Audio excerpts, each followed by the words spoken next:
بسم الله الرحمن الرحيم السلام عليكم ورحمة الله تعالى وبركاته اللهم صل وسلم على سيدنا محمد وعلى آل سيدنا محمد كما صليت على سيدنا إبراهيم وعلى آل سيدنا إبراهيم وبارك على سيدنا محمد وعلى آل سيدنا محمد كما باركت على سيدنا إبراهيم وعلى آل سيدنا إبراهيم في العالمين إنك حميد مجيد إن الحمد لله نحمده ونستعينه ونستغفره ونعوذ بالله من شرور أنفسنا ومن سيئات أعمالنا من يهدي الله فلا مضل له ومن يضلل فلا هادي له أشهد أن لا إله إلا الله وحده لا شريك له وأشهد أن محمدا عبده ورسوله أما بعد أنا أخوكم في الله عبد الصمد ممرض ومغسل في مستشفى في باريس.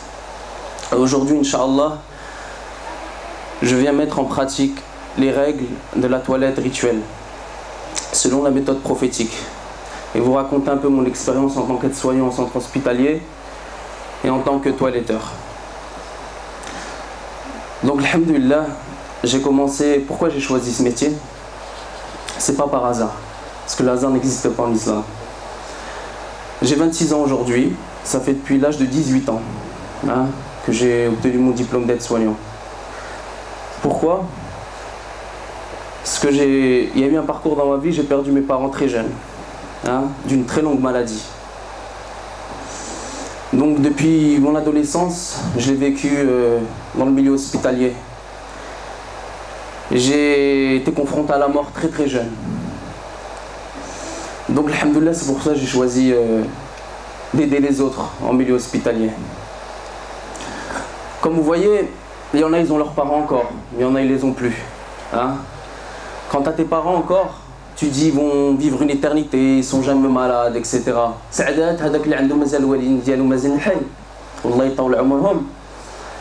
Parce que ce travail-là, ça a été un rappel pour moi depuis tout jeune.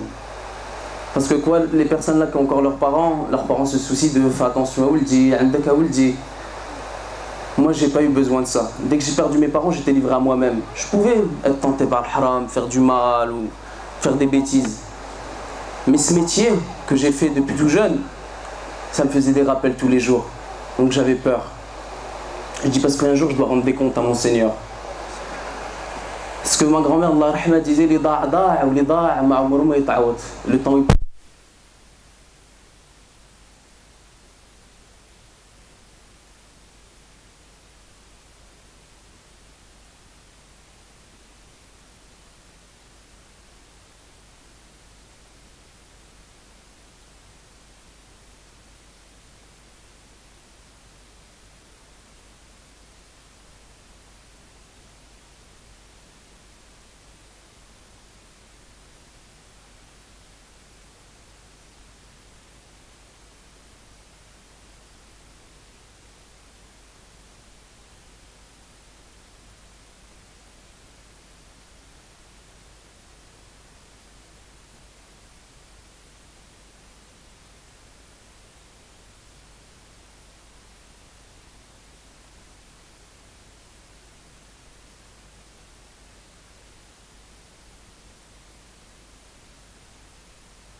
religion, alors regardez de qui vous prenez votre religion.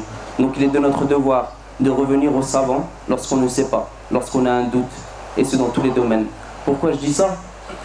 Parce qu'au centre hospitalier, des fois, quand on faisait des départs de défunts, il y a toujours des jeunes qui viennent, ou des vieux, ou n'importe quel, des musulmans. Ah oui, on m'a dit ça. Ah non, ça c'est bid'a. Ah non, ça c'est halal. Ah non, ça c'est haram. Wesh عندك شي دليل؟ واش عندك شي حاجة؟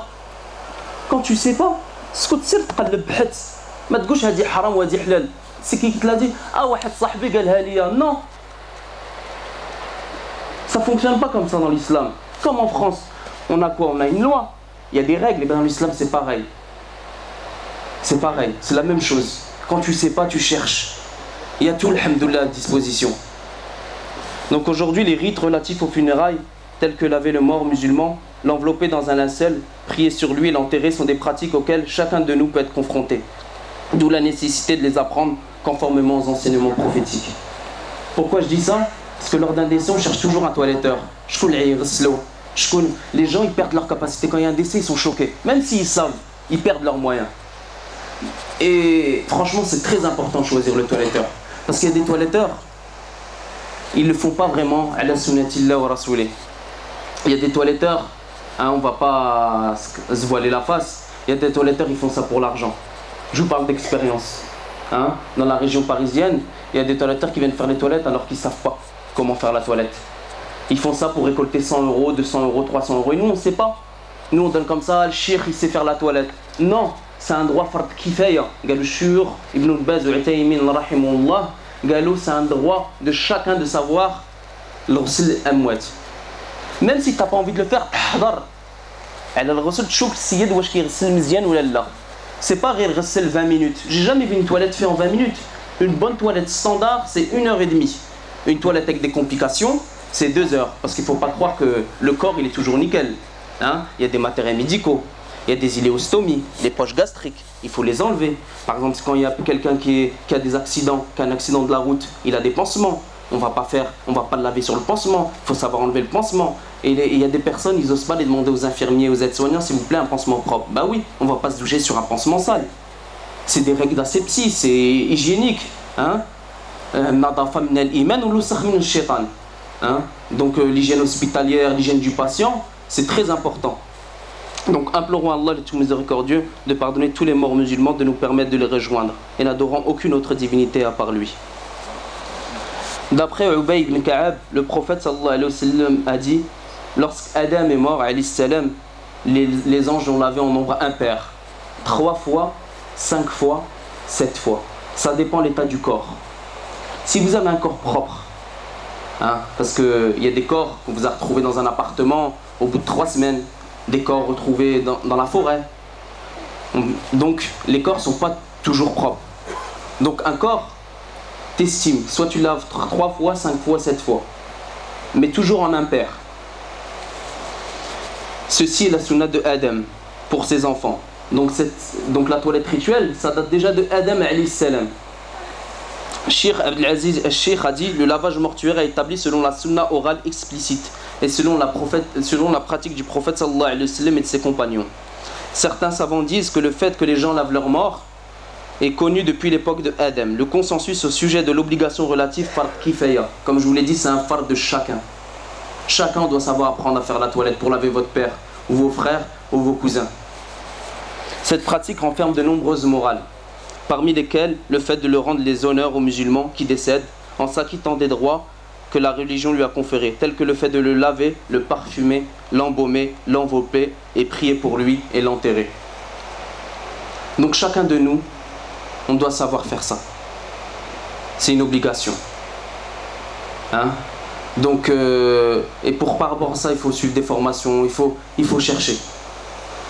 Allah subhanahu wa ta'ala, il a dit: quand quelqu'un fait une toilette à une personne, ou il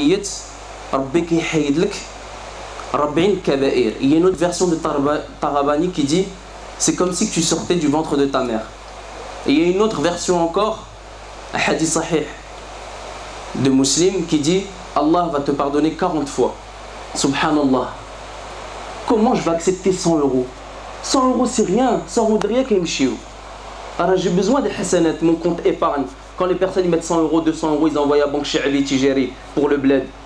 Mais cette vie, mais daimesh. Mais daimesh, on n'est que de passage. Là, ça se peut, je sors. Ça se peut, j'ai un accident cérébral. Ça se peut, j'ai un accident de voiture. Alors, la mort, c'est petit, grand. C'est pas moi, je suis en bonne santé. Alors, je suis en bonne santé, je vais jamais mourir. Pensez à la vie au-delà, s'il vous plaît, chers frères. Je vous parle parce que je vous parle d'expérience. Je l'ai vécu. Je parle en connaissance de cause à l'hôpital. Wallah. Hein? Je suis entouré de la famille, oui, qui disent oh, سير انت مازال صغير ودير دارك في المغرب واجمع الفلوس اش مقابل على العمره اش مقابل على الموتى مازال صغير حنا ما درنا الحاج حتى الشبنه راه جي في دي بيبي مازال ما خلقوا ما تفكرش بهم مازال ما خلقوا احنا ما دايمينش عباد الله الفلوس الحرام ما دايمش كطلع ودغيا كتهبط كتجيك واحد المصيبه ما عرفتي منين كتجي اللهم واحد يخدم الحلال راه j'ai vu des choses والله j'ai fait des gens qui sont morts des morts subites des morts qui se sont fait des morts voilà des toxicomanes des drogués oui hein, qui sont faits hein, leur risque pourquoi parce que on est né avec un risque soit tu le gagnes en halal soit tu le gagnes en haram par exemple tu es né avec 10 000 euros en tête par exemple soit les 10 000 euros que tu as vécu avec, soit tu les consommes bil halal et tu as une longévitude, ou soit ces 10 000 euros que tu as dans la vie, par exemple, 100 000 euros dans ta vie que tu vas obtenir, bil halal, bil shaif. Et il y en a qui chauffent le flous, c'est de le haram. Et derrière, ils ont atteint leur risque. Et donc ils ont une mort subite. Les personnes que j'ai fait, mort par accident de voiture, assassinat. Et tout ça, ils ont consommé leur risque plus vite que prévu par l'illicite au lieu du licite. Ya ibadallah, pensez que quand vous... Moi je me disais ça. Quand je lave les morts et tout, j'ai un rappel, j'ai peur de faire du haram. On a tous des shahawat dunya. En plus j'avais 18 ans, j'étais un adolescent. Donc j'avais encore shahawat dunya français. Quand vous imaginez, je fais du haram. Imagine, il y a une voiture qui me renverse et je suis dans un lit d'hôpital. Et c'est les aides-soignants, les infirmières qui me changent la couche. Comme ça, je me vois retourner comme ça, je dis qu'est-ce que j'ai fait de ma vie. Réveillez-vous, Allah. Je vous parle sérieusement.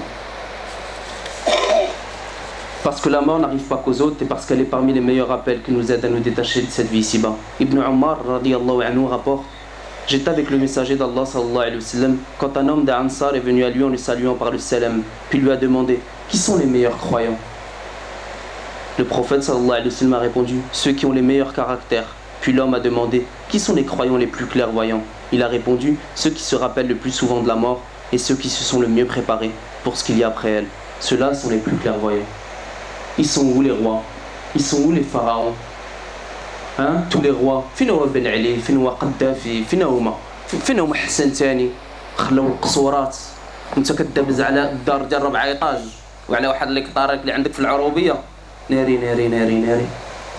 هادشي اللي كيحمقني. خصني ندير الدار خصني نبان قدام الناس طوموبيله كتشعل.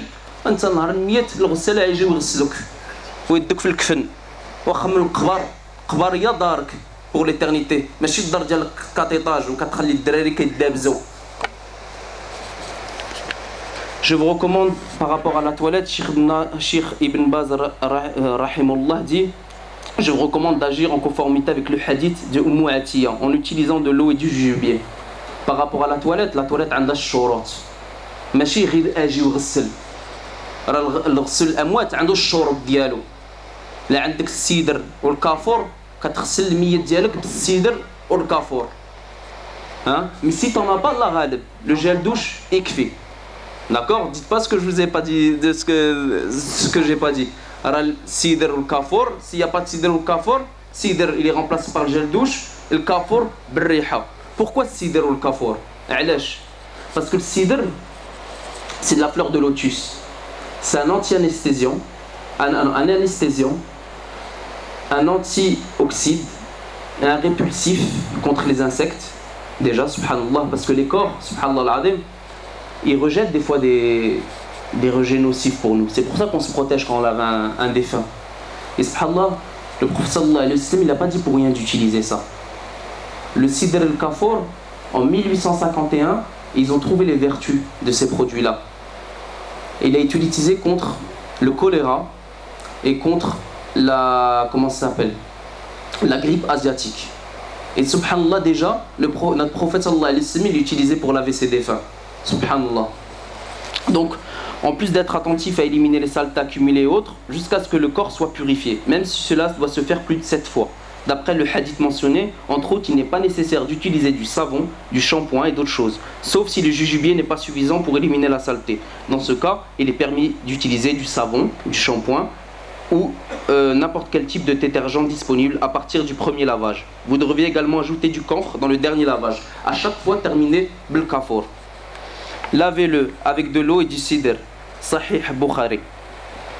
Donc dans ce hadith, le prophète sallallahu alayhi wa sallam n'a pas ordonné de pratiquer les ablutions par rapport aux toiletteurs. Mais on va voir ça après, Inch'Allah. Donc, Cheikh Ibn Baz rahimahullah dit qu'enseigner comment laver les morts est un acte légiféré dans l'islam. Il n'y a pas de mal à cela, car certaines personnes ne savent pas comment laver correctement les morts. D'ailleurs, c'est un besoin urgent pour les gens de savoir comment laver les morts. Fatwa de Cheikh Ibn Baz rahimahullah. Qui peut laver le mort? Cheikh Ibn Baz rahimahullah dit que la priorité revient à la personne qui a été désignée dans le testament du défunt. Si la personne a été désignée, il n'est pas nécessaire que la personne qui lave fasse partie de la famille, du moment qu'elle est une personne digne de confiance, bonne et expérimentée. Voilà, par rapport à la toilette, comme je vous ai dit, moi au début, il fallait que je fasse montrer mes preuves. Au début, il y a des gens, voilà, il y a des familles au début, ils disent comment ça un jeune il fait la toilette, c'est bizarre, est-ce qu'il sait faire la toilette, etc. Mais ils ne savent pas, je ne vais pas crier sur tous les toits.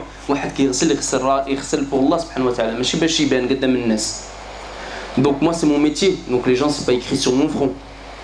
C'était difficile par rapport aux personnes qui ont leur technique, etc.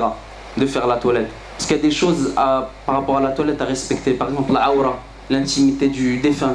Comme à l'hôpital, l'intimité du patient. Par exemple, pas utiliser de l'eau trop gelée, trop chaud.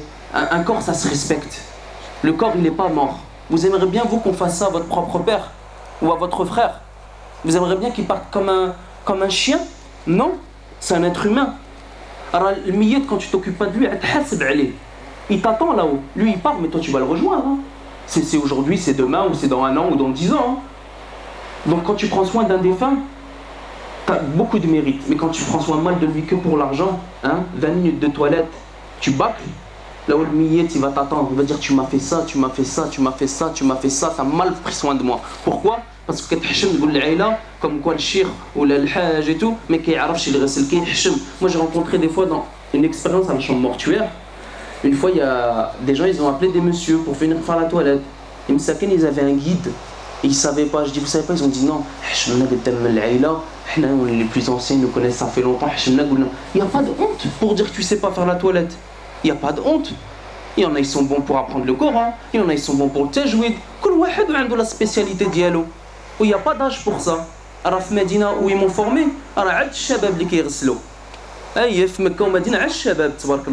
Donc il n'y a pas de honte de dire c'est mieux de dire au lieu de dire je sais. Il faut admettre, on n'est pas né savants. Il y a des choses encore à apprendre, on en apprend tous les jours. Donc, par rapport à ça, le testament, comme je vous ai dit, c'est important. Parce qu'il y a des fois, il y a des papas qui sont décédés que j'ai eu, et que, comme par hasard, il y a une deuxième femme qui débarque avec des enfants lors de l'enterrement. C'est pour ça que des fois, il faut que les parents, le défunt avant de partir et qui sait qu'il est malade, il faut qu'il organise ses obsèques. Il faut qu'il fasse un testament. Il ne faut pas qu'il laisse une famille en discorde, parce que je l'ai vécu. Comme ça, il faut quand il parte, il faut qu'il sait qu'il a laissé une famille en bonne entente, pas une famille en déchirure, qui se battent pour l'héritage ou qui se battent pour une photo de leur père ou de leur mère. Donc ça c'est très important, parce que le miyet, il خلي une famille en guerre, c'est pour ça que التربية ديال الأولاد c'est très important. Il ne faut pas montrer أولادنا comme quoi عجبنا الفلوس. Il faut élever ses enfants dans le din, parce que tu vas laisser 3 choses dans ta vie. قلت لهم عندهم معك حتى حاجة. On n'a jamais vu un coffre-fort sur un corbillard. ما عنديش معك le compte en banque معك. قلت لكم عندي السيئات والحسنات. لا خليتي ذرية صالحة Allahumma, c'est mieux, on élève nos enfants dans la religion et qu'on s'entende bien avec nos femmes dans la religion. Parce qu'un jour ou l'autre, c'est soit elle ou soit moi qui va partir. Ou soit nos enfants. Quand on va partir, il faut qu'on nous laisse la relève. Si on va laisser des enfants, on n'aura rien appris. Donc, Cheikh Ibn Baz ajoute que les hommes peuvent laver les hommes, leur propre épouse et les filles de moins de 7 ans. Un homme, il peut laver sa femme. Et la femme peut laver son mari. Pourquoi? Parce qu'il n'y a pas mieux placé que elle ou lui de cacher les défauts de son mari ou de sa femme. Et un enfant de moins de 7 ans. Donc la femme, elle peut laver un petit garçon de moins de 7 ans. Et l'homme peut laver une petite fille de moins de 7 ans. Qu'elles soient des maharim ou pas. Quant aux femmes, elles peuvent laver les femmes, leur propre époux, et les garçons de moins de 7 ans, qu'ils soient maharim ou pas. Fatwa de Cheikh Ibn Baz, rahimullah. Ali, alayhi salam, a lavé son épouse Fatima radiyallahu anha. Et Asma bint Umays a lavé son mari Abu Bakr Siddiq. Dans le cas de la femme qui a été répudiée, Cheikh Ibn Baz déclare que si c'était une répudiation révocable, c'est-à-dire qu'elle a été divorcée une fois ou deux, c'est-à-dire la femme qui n'a pas été divorcée plus de 3 fois, son mari peut la laver si elle décède avant lui. S'il ne l'a pas divorcée plus de 3 fois, hein. Dites pas ce que j'ai pas dit, hein, s'il vous plaît. Donc voilà. Par rapport au testament, on revient au testament. Chaque musulman qui possède quelques biens dont il souhaite léguer une certaine partie à un ou des tiers autres que ceux faisant partie des héritiers doit le mentionner dans un testament. En effet, le prophète sallallahu alayhi wa sallam a dit: la personne musulmane qui a quelque chose à léguer, il ne lui appartient pas de rester 2 nuits sans que son testament ne soit écrit auprès d'elle. Sahih Muslim. C'est important, ya ibadallah, déroulez les testaments, déroulez les testaments. Laissez pas une famille, la mort peut arriver d'un coup, elle ne prévient pas la mort. Combien de personnes sont nécessaires pour les toilettes? Je vous dis ça parce que normalement c'est 3 maximum. Il y a des fois dans tes toilettes, moi quand je me trouve en tant que soignant, et il y a des musulmans qui viennent faire la toilette à un défunt, ils arrivent à 5. Pourquoi 5? Ben, je déroule l'enquête. 3 ça suffit. 3 ikfi, 2, 1 qui tient l'eau, le 2e qui lave, le 3e qui apprend. Le 4e, 5e pourquoi? Ou le 3e, quelqu'un, un membre de la famille. 4e, 5e pourquoi? C'est pas un spectacle hein. Ah, c'est pas comme ça, j'ai يغسل hein. ربي كيعطي واحد القوة كيعطيك ربي ما تصورش ماشي غير اجي وانا نغسل. Donc les savants de l'IFTA, comme je vous ai dit, du comité permanent des recherches scientifiques et de la délivrance des fatwas, disent qu'il convient uniquement aux personnes chargées de la toilette mortuaire d'assister au lavage. Cheikh Ibn Baz rahimullah a dit que 3 personnes suffisent ou 2, celle qui lave et celle qui l'assiste. En effet, les proches se trouvent dans une situation assez confuse, comme je vous l'ai dit au début du discours, les sentiments étant mêlés de tristesse et de stress. Pour ce dernier instant passé aux côtés du défunt, la famille va souhaiter imposer certaines particularités dans la toilette ou la pose du linceul, particularités qui ne sont pas toujours conformes à notre sunna. Il est important de garder en mémoire l'injonction prophétique qui nous enseigne qu'il ne doit pas y avoir d'obéissance envers une créature, lorsque cette obéissance consiste en une désobéissance à Allah. Le prophète sallallahu alayhi wa sallam a dit: pas d'obéissance à la créature dans la désobéissance au créateur, authentifié par Cheikh Albani rahimullah. Donc, je dis ça parce qu'une fois j'ai fait une toilette, un départ, il y a une personne qui est venue entre 4 yeux et qui m'a dit: vous mettez les photos dans le cercueil. J'ai refusé. Je dis: vous le mettez, mais moi je le mettrai pas. Voilà, c'est pour ça que je vous dis ça, parce qu'il faut pas. C'est pour ça que j'encourage les jeunes qui s'occupent de leurs défunts eux-mêmes, qui ramènent pas ibadallah. Quand il y a une personne qui est dans un chambre mortuaire, ne pas laisser n'importe qui de la famille venir visiter votre père ou votre mère ou votre frère. Il faut être tout le temps un membre de la famille présent, parce qu'il y a des personnes qui font des choses abominables. Hein? Je ne veux pas détailler les choses, mais vous devez comprendre. Donc, le défunt et la prière. Une des questions délicates qui se pose toute personne qui s'apprête à laver un mort est de savoir si le défunt était de ceux qui pratiquaient la prière ou non. Voilà, il y a des fois, il y a des frères qui disent: ah non, ce frère-là, il faisait pas la prière. Man ghslouch. T'es qui toi pour dire ça? T'es qui? نصح راسك بعدا وعاد نصح عباد الله، نصح غير عائلتك وعاد نصح عباد الله. باسكو واحد المره واحد السيد جا بغى يغسل معايا، وجا قلت له: اجي تغسل. غسلنا، الميت راه كيسمع كلشي، راه الدري جا كيبرقك واش هذا كان يصلي vas-y عبد الصمد va demander à sa famille est-ce que c'est mon droit moi d'aller demander à sa famille de la famille tu les mets mal à l'aise mais est-ce que toi ça te regarde déjà est-ce que toi ça te regarde si la personne elle faisait la prière ou pas ça tombe la personne a prié elle était plus que toi chez elle parce qu'il y a des gens oui il y a des gens on est entouré de munafiq hein. Il y a des hypocrites hein. On n'est pas dans un monde de bisounours hein. Il y a des gens عندهم الحياة حجوا ما كيصليوش كيصلوا في الجامع في دارهم ما كيصليوش l'habit ne fait pas le moine خليها القبر hein donc par rapport à ça les cheikhs d'Arabie Saoudite ils ont mis cette question Cheikh Ibn Baz rahimahullah répond à cette question en disant ceci tant que le défunt est connu pour être un musulman ouvrez bien vos oreilles et que ceux qui l'ont amené sont musulmans il n'a pas besoin de demander cela à sa famille certaines personnes négligent cela et il en résulte alors des scandales de même lors de la prière funèbre il n'est pas nécessaire de demander si le défunt est musulman tant qu'il est connu pour être un musulman fatwa de Cheikh Ibn Baz rahimahullah cette question avait fait verser beaucoup d'encre et les avis des savants peuvent être résumés de la sorte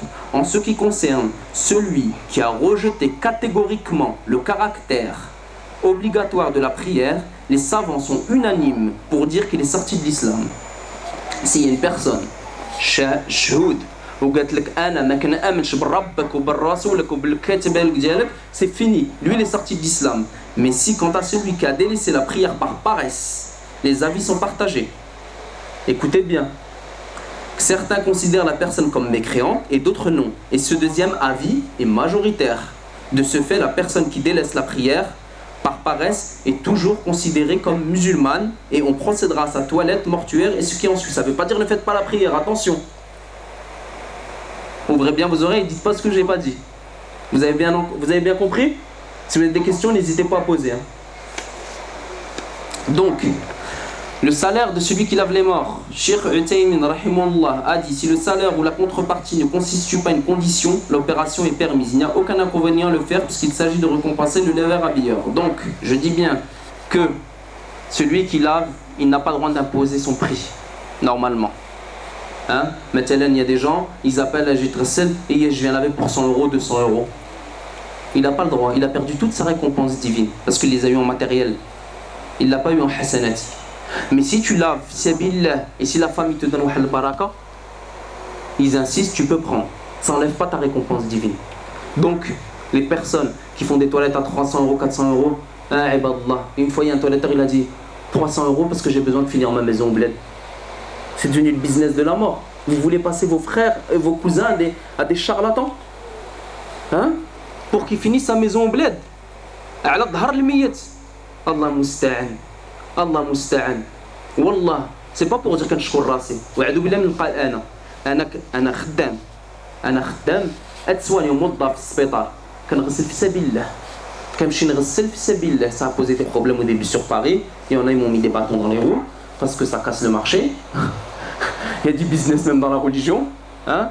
Mais parce que moi quand je m'occupe d'un mort parce que je vois l'hôpital hein? J'ai été formé pour quand je m'occupe d'un défunt je leur prouve cette là parce que je veux avoir la récompense là-haut parce que je sais qu'un jour j'aurai besoin de ces hasanats parce que peut-être il y a des choses peut-être j'ai fait des péchés je m'en rappelle plus il y a des péchés qu'on s'en rappelle plus mais Allah il a tout enregistré donc j'aurai besoin donc c'est important ما تصورش اجر اللي عندك كتغسل الميت اجر اللي عندك donc voilà en revanche taire les défauts du défunt hein? Quand tu fais un défunt c'est pas la peine de dire ah غسلت فلان غسلت la famille telle ou la famille telle ah كي كان انا ناني بحال ما درتي والو بحال كبيتي الماء على الغمله الخير ديالك صافي مشى ضاع donc Cheikh Ibn Baz a dit il n'y a aucun mal à divulguer les bons signes quant aux mauvais il faut s'abstenir de les évoquer puisqu'on tomberait dans la médisance mais il n'y a aucun mal à dire que certains morts par exemple deviennent noirs ou autres cependant l'interdit de dire j'ai lavé un tel et décelé sur lui tel ou tel mauvais signe car cela pourra attrister sa famille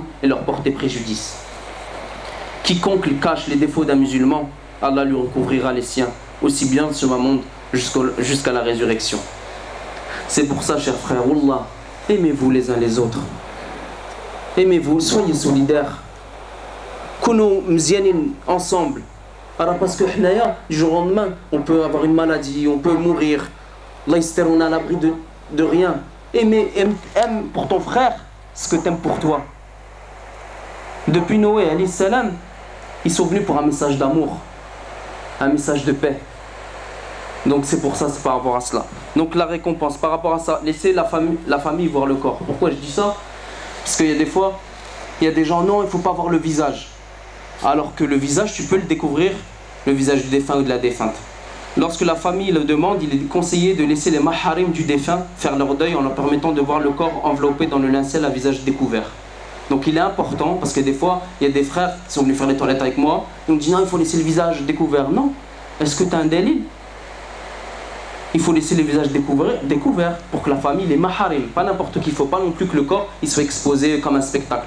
Que les maharim, tout ce qui s'applique aux vivants, ça s'applique aux défunts. Par rapport aux femmes aussi, qu'elles ne montrent leurs atours qu'à leur mari ou à leur père, ou au père de leur mari, ou à leur fils, ou au fils de leur mari, ou à leur frère, ou au fils de leur frère, ou au fils de leur soeur, ou aux femmes musulmanes, ou aux esclaves qu'elles possèdent ou domestiques. Donc aux garçons impurs qui ignorent toutes les parties cachées des femmes. Donc la femme, même quand elle est décédée, son mari peut venir l'embrasser. C'est pas un problème. Hein? Les chirs d'Arabie Saoudite, ils ont dit, quand un défunt a fait sa toilette, parce qu'il y a des fois, il y a des frères, ils veulent pas qu'on embrasse le défunt ou la défunte. Ils disent non, ça y est, il a eu sa toilette, tu vas lui enlever ses ablutions. Alors que non, même une femme quand c'est menstrue, elle peut embrasser le défunt. Donc mettez ça bien dans votre tête. Les petites ablutions, c'est pas un problème. C'est comme si moi j'avais pas mes ablutions, je fais la bise à un frère, quand ses ablutions, il va pas m'enlever mes ablutions. Donc c'est logique. C'est nous qui compliquons les choses. Donc en revanche, si le visage est déformé suite à un accident ou autre, il vaut mieux les en décourager afin qu'ils ne gardent que le visage sain de leur défunt en mémoire. Hein? Donc quand il y a un accident, etc., c'est mieux de dire à la famille, le visage, c'est mieux que vous ne le voyez pas pour avoir une dernière image, une bonne image. Donc, les conditions liées à ceux qui lavent le mort. Les savants de l'IFTA disent, l'IFTA c'est le comité permanent des recherches scientifiques, que le fait d'avoir ces monstrueux ou loquis n'est pas un obstacle à la toilette. On déduit cela fortiori que les petites ablutions ne sont pas obligatoires. Donc, le positionnement du corps. Le défunt doit être placé de préférence sur une table surélevée légèrement inclinée. On lui retire tous ses habits à l'aide des ciseaux, préalable de lui recouvrir sa aura au moyen d'une serville. Pour les hommes, la aura va du nombril inclus jusqu'au dessous des genoux. Pour les femmes, de la poitrine inclus jusqu'au dessous des genoux. Le défunt se retrouve allongé sur une table surélevée. Donc, de placer le défunt dans un endroit surélevé afin qu'aucune saleté ne s'y accroche. Ça, par la suite, on le verra, Inch'Allah, bidnillah. Le fait de déshabiller le défunt est une chose recommandée. En effet, à la mort du prophète sallallahu alayhi wa sallam, Aïcha rapporte que lorsque les gens voulurent laver le corps du prophète, ils dirent par Allah, nous ne savons pas s'il faut dénuder le messager d'Allah sallallahu alayhi wa sallam. Comment nous dénudons nos morts ou non? Hadith authentifié par Sheikh Albani. Donc, par rapport à ça, certains savants disent que le défunt ressent tout. Et tout ce qu'on lui fait, bien que nous n'ayons pas des preuves de cela, il est recommandé de ne pas avoir recours à de l'eau gelée ou trop chaude. De même, on évitera les gestes brusques ou pouvant faire mal en temps normal à une personne vivante. Ainsi que de frotter trop fort, le prophète a dit « Casser l'os d'un croyant mort est pareil que lui casser de son vivant », authentifié par Sheikh Albani. Donc, des fois, il y a des corps congelés. Il arrive qu'un corps conservé plusieurs jours à la morgue se retrouve congelé le jour de la toilette. Il est alors difficile de procéder à une toilette standard, notamment ce qui concerne le fait de le mouvoir ou de presser le ventre. Question. Un musulman est décédé à l'hôpital. Il a été mis à la morgue, où il est resté 3 jours jusqu'à la préparation des obsèques. Parce qu'on doit préparer les obsèques ici. C'est pas comme dans les pays musulmans où c'est le même jour. Ici, on doit déclarer à la mairie, le billet d'avion, le consulat, etc. À sa sortie de la chambre froide, son corps était givré. Nous l'avons transporté vers un des cimetières pour lui faire la toilette mortuaire. Et la personne chargée à laver son corps, dans l'état où il se trouvait, étant givré sous les du froid, nous n'avons pas pu donc le faire mouvoir ou le courber. Un peu pour faire sortir le gaz ou les souillures qui restaient en lui. Que convient-il de faire dans une pareille situation? Donc quand on a un corps congelé, si la situation est telle qu'elle est décrite, la toilette mortuaire que vous avez faite pour ce défunt, sorti de la chambre froide, est correcte et rétribuée. Mais il y a des techniques pour décongeler le corps. Hein? Je vais vous montrer par la suite, Inch'Allah. Donc un corps déchiqueté, ça va arriver des fois, hein, que vous allez avoir des corps déchiquetés. Lorsqu'un corps est déchiqueté, il est apporté au funérarium, dans un sac mortuaire. Les savants du comité des recherches scientifiques, ils ont dit qu'il est impossible donc de faire sa toilette mortuaire, il convient de lui faire ses ablutions sèches. Donc quand une personne est brûlée, déchiquetée, au accident de voiture, et vous ne pouvez pas utiliser l'eau, vu que l'eau ça enlève la peau, il faut utiliser tayammum. D'accord? Comme par exemple, une femme qui décède au milieu des hommes. Les hommes peuvent le laver, mais avec tayammum, s'il n'y a pas d'autres femmes. Et pareil, si un homme décède au milieu des femmes et qu'il n'y a pas d'homme pour le laver, la femme peut le laver avec tayammum. Donc tayammum on l'utilise pourquoi? Pour les personnes déchiquetées, hein, pour les personnes brûlées, les femmes, une femme qui est décédée au milieu d'hommes et un homme au milieu d'une femme. Et moi je vous dis, il y a des fois, pourquoi? Regardez, subhanallah alayhi. Le mois dernier, il y a un frère qui m'a dit, ton travail c'est haram, être soignant à l'hôpital. Pourquoi? Parce que tu t'occupes des femmes. Ah oui, ça arrive dans un service, des fois il y a des femmes à l'hôpital. Et des fois, les collègues dans le service, des fois, au matin il n'y a que des hommes, l'après-midi il n'y a que des femmes. Donc on est obligé de s'occuper des femmes, mais toujours en respectant son intimité. Hein. Quand on est formé en tant qu'aide-soignant ou en tant qu'infirmier, à l'hôpital, on doit toujours respecter la aura du patient. Regarde, subhanallah al-adim, ils ont pris ça de chez qui? De nous. C'est qui a inventé la médecine? C'est les Perses, les Arabes, les musulmans. Donc il est important, et le frère, c'est ça que j'ai pas compris pourquoi. Il me dit c'est haram, tu t'occupes des femmes, alors que non, tu as des gants, et tu as encore des gants, et tu respectes l'intimité de la patiente. Et il y a un frère, une fois, sa femme elle a un tubé ventilé, elle est en train de mourir. Tu vas laisser ta femme mourir, il y a que des médecins, ils sont obligés de la sauver. Tu vas dire non, non, non, non, non, je veux une femme. Ya ibadallah, arrêtez de vous laisser endoctriner, vous faire monter la tête. Il y a tout, alhamdoulilah. Même dans les pays musulmans comme en Arabie Saoudite, c'est quoi les médecins? C'est des hommes, il y a des femmes. C'est de la médecine. L'ilm, le prophète sallallahu alayhi wa sallam, il a dit quoi? L'ilm, c'est important, même au niveau de la science. Regardez le comité permanent des recherches scientifiques et de la délivrance des fatwas. Subhanallah. Le fœtus par rapport au bébé. Hein? Donc ça arrive, comme je vous ai dit, il y a des bébés qui sont décédés dans le ventre de leur mère. Dans le ventre, hein. Des fœtus. Donc, si le bébé a moins de 4 mois de grossesse, on ne lui fait pas sa toilette, ni le janaza. Mais le bébé, plus de 4 mois, s'il a plus de 4 mois de grossesse, hein, la toilette, ça la janaza. Mais s'il a moins de 4 mois de grossesse, on peut rien lui faire. Mais des fois il y a des familles qui vont venir, oui on veut quand même naqer ou ça, c'est rien, on peut le faire si la famille tient à cœur, d'accord, c'est pas contraire à la sunna. Mais moins de 4 mois, on peut très bien pas le faire. Plus de 4 mois de grossesse, on le fait. Mais si le bébé il est à terme, il a vécu 4 mois sur terre, oui c'est obligé, un mois sur terre, c'est obligé, tu lui fais la toilette. Donc on accomplit la prière mortuaire pour le fœtus authentifié par Cheikh Albani. Le suicidé. Il y a des frères, des fois, non, c'est un suicidé, on va pas lui faire laver, il a fait que met kafir. Je connais ça, mais je dois mettre kafir. Faut-il laver prise sur une personne qui a causé sa propre mort? Si une personne cause sa propre mort, on doit le laver, faire la prière funèbre sur elle et l'enterrer dans le cimetière des musulmans parce qu'elle a commis un péché et n'est pas morte mécréante. C'est qui vous a dit peut-être que la personne, il y a des personnes, oui, ils sont hajj ou qu'ils sont sakin. Ça arrive. Tu sais pas au moment de la personne si la personne elle a perdu raison, si elle a été ensorcelée, parce qu'il y a des djinns qui poussent au suicide.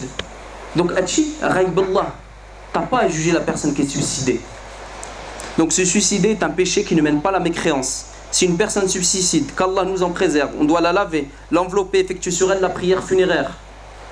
Cependant, le grand imam, ainsi que les personnes qui représentent la communauté musulmane, elles ne participent pas à la prière funéraire. Pourquoi? Parce que, en guise de désapprobation et pour montrer l'erreur de cet acte. Et si le grand imam, le sultan, les juges ou le président de pays délaissent cela par désapprobation et pour annoncer que cet acte est une erreur, hein, pour faire montrer comme quoi c'est pas quelque chose de normal. Hein, alors cela est bien, mais quelques musulmans devraient quand même effectuer la prière sur elle. Fatwa de Cheikh Ibn Baz, rahimullah, tiré de son recueil de fatwa. Donc, l'accidenté de la route. Question. Certains disent, celui qui trouve la mort dans un accident de voiture est martyr. Il aura la même rétribution que ce dernier. Cela est-il vrai ou non? Espérons qu'il en soit ainsi, car il ressemble à celui qui meurt sous les décombres. Il a été affirmé que le prophète sallallahu alayhi wa sallam a dit que ce dernier est un martyr. Question. À la suite d'un accident de voiture, tous les usagers sont décédés. On n'a pas pu distinguer le musulman de non-musulman. Que convient-il de faire dans cette situation par rapport à la toilette mortuaire, la prière funéraire et à l'inhumation des corps? Il convient de faire la toilette mortuaire, l'enveloppement, la prière funéraire si possible, par rapport, comme je dis, chaque cas est différent, s'il est déchiqueté c'est taïmoum, de tous ces morts en ayant l'intention de le faire pour les musulmans parmi eux. Première question de la fatwa 11233 du comité de l'IFTA, président Cheikh Ibn Baz rahimahullah, vice-président Cheikh Afifi. Le cercueil, et des fois il y a des personnes, non, le cercueil c'est haram. En France, la loi impose l'utilisation des cercueils pour des raisons sanitaires. Même si l'utilisation d'un cercueil est déconseillée en islam, les savants autorisent son utilisation s'il n'est pas possible de faire autrement. D'indiana, il est très facile. Il complique les choses. Et à condition d'utiliser un cercueil sans décoration et de prix modeste afin de ne pas imiter les mécréants et les gens luxueux. De plus, la fermeture du cercueil ne se fait qu'une fois l'identité du défunt vérifiée par les autorités. On doit donc les laisser le visage découvert lorsqu'on met le corps dans le cercueil. On retire les nœuds. Une fois que les autorités ont vérifié l'identité, on peut cacher le visage avant qu'ils ne procèdent à la fermeture du cercueil. Donc, quand c'est un enterrement ici, on laisse le visage découvert pour que les maharim du défunt ou de la défunte puissent se recueillir auprès d'elle et l'embrasser sur le front. Et ensuite, une fois qu'ils l'ont vu que c'est un enterrement en France, on le met sur le côté droit et on recouvre le visage. Mais quand c'est un départ au bled, ou dans un pays quel que soit, étranger, on laisse le visage découvert pour que là-bas, peut-être il a sa mère, sa femme, ses enfants, qui puissent se faire leur deuil et voir le visage. Ensuite, là-bas, ils se débrouillent. S'ils veulent enlever le cercueil, ils l'enlèvent. S'ils ne peuvent pas l'enlever, ils ne l'enlèvent pas. Donc voilà.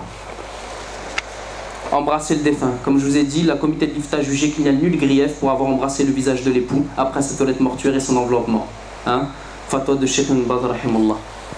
Pour les défunts pécheurs qui se sont suicidés ou qui buvaient, Cheikh Ibn Baz rahimahullah dit que rien n'empêche de présenter les condoléances à la famille du défunt, comme on peut invoquer Allah pour lui et pour les autres pécheurs et d'implorer le pardon et la miséricorde d'Allah en leur faveur. Donc le miyyit kayqulu atquru amwatkum ghayr bil khair. Donc ça, est-il permis à un homme de faire de plus de son épouse la toilette mortuaire d'autres femmes dont il est le mahram? Non. L'époux il fait que sa femme. Il ne peut pas faire sa mère, ses sœurs, même si c'est le mahram.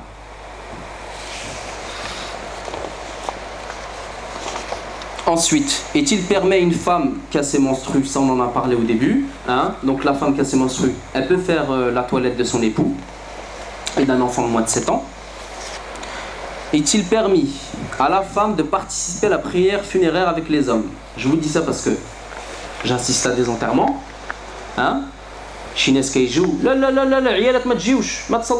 Alors écoutez, en principe, les actes d'adoration qu'Allah exalté soit-il a légiféré dans son noble Coran et que le prophète d'Allah sallallahu alayhi wa sallam a mis en évidence concernant sans distinction les hommes et les femmes, à moins qu'une preuve ne vienne désigner les hommes ou les femmes en particulier, la prière funéraire fait partie de ces actes d'adoration.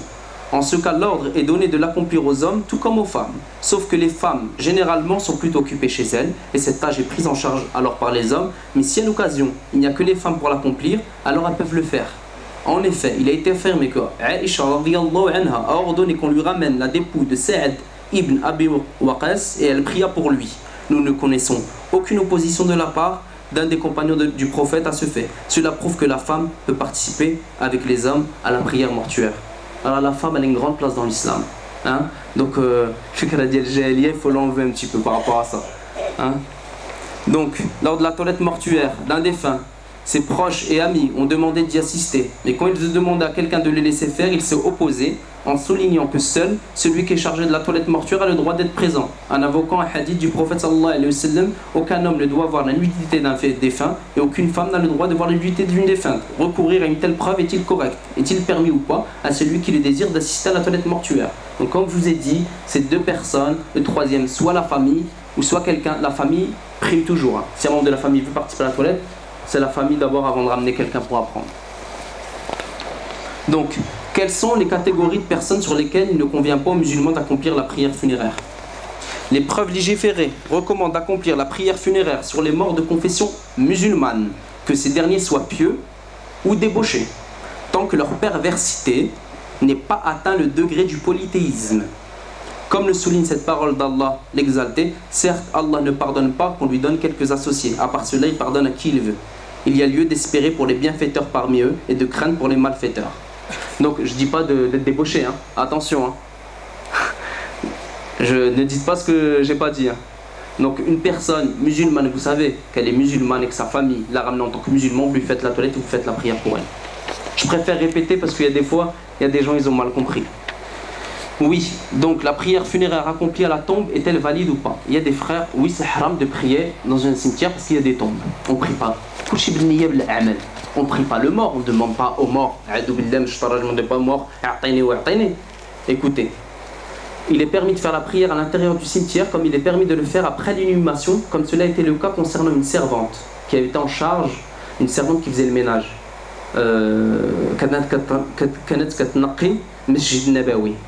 Et elle est décédée.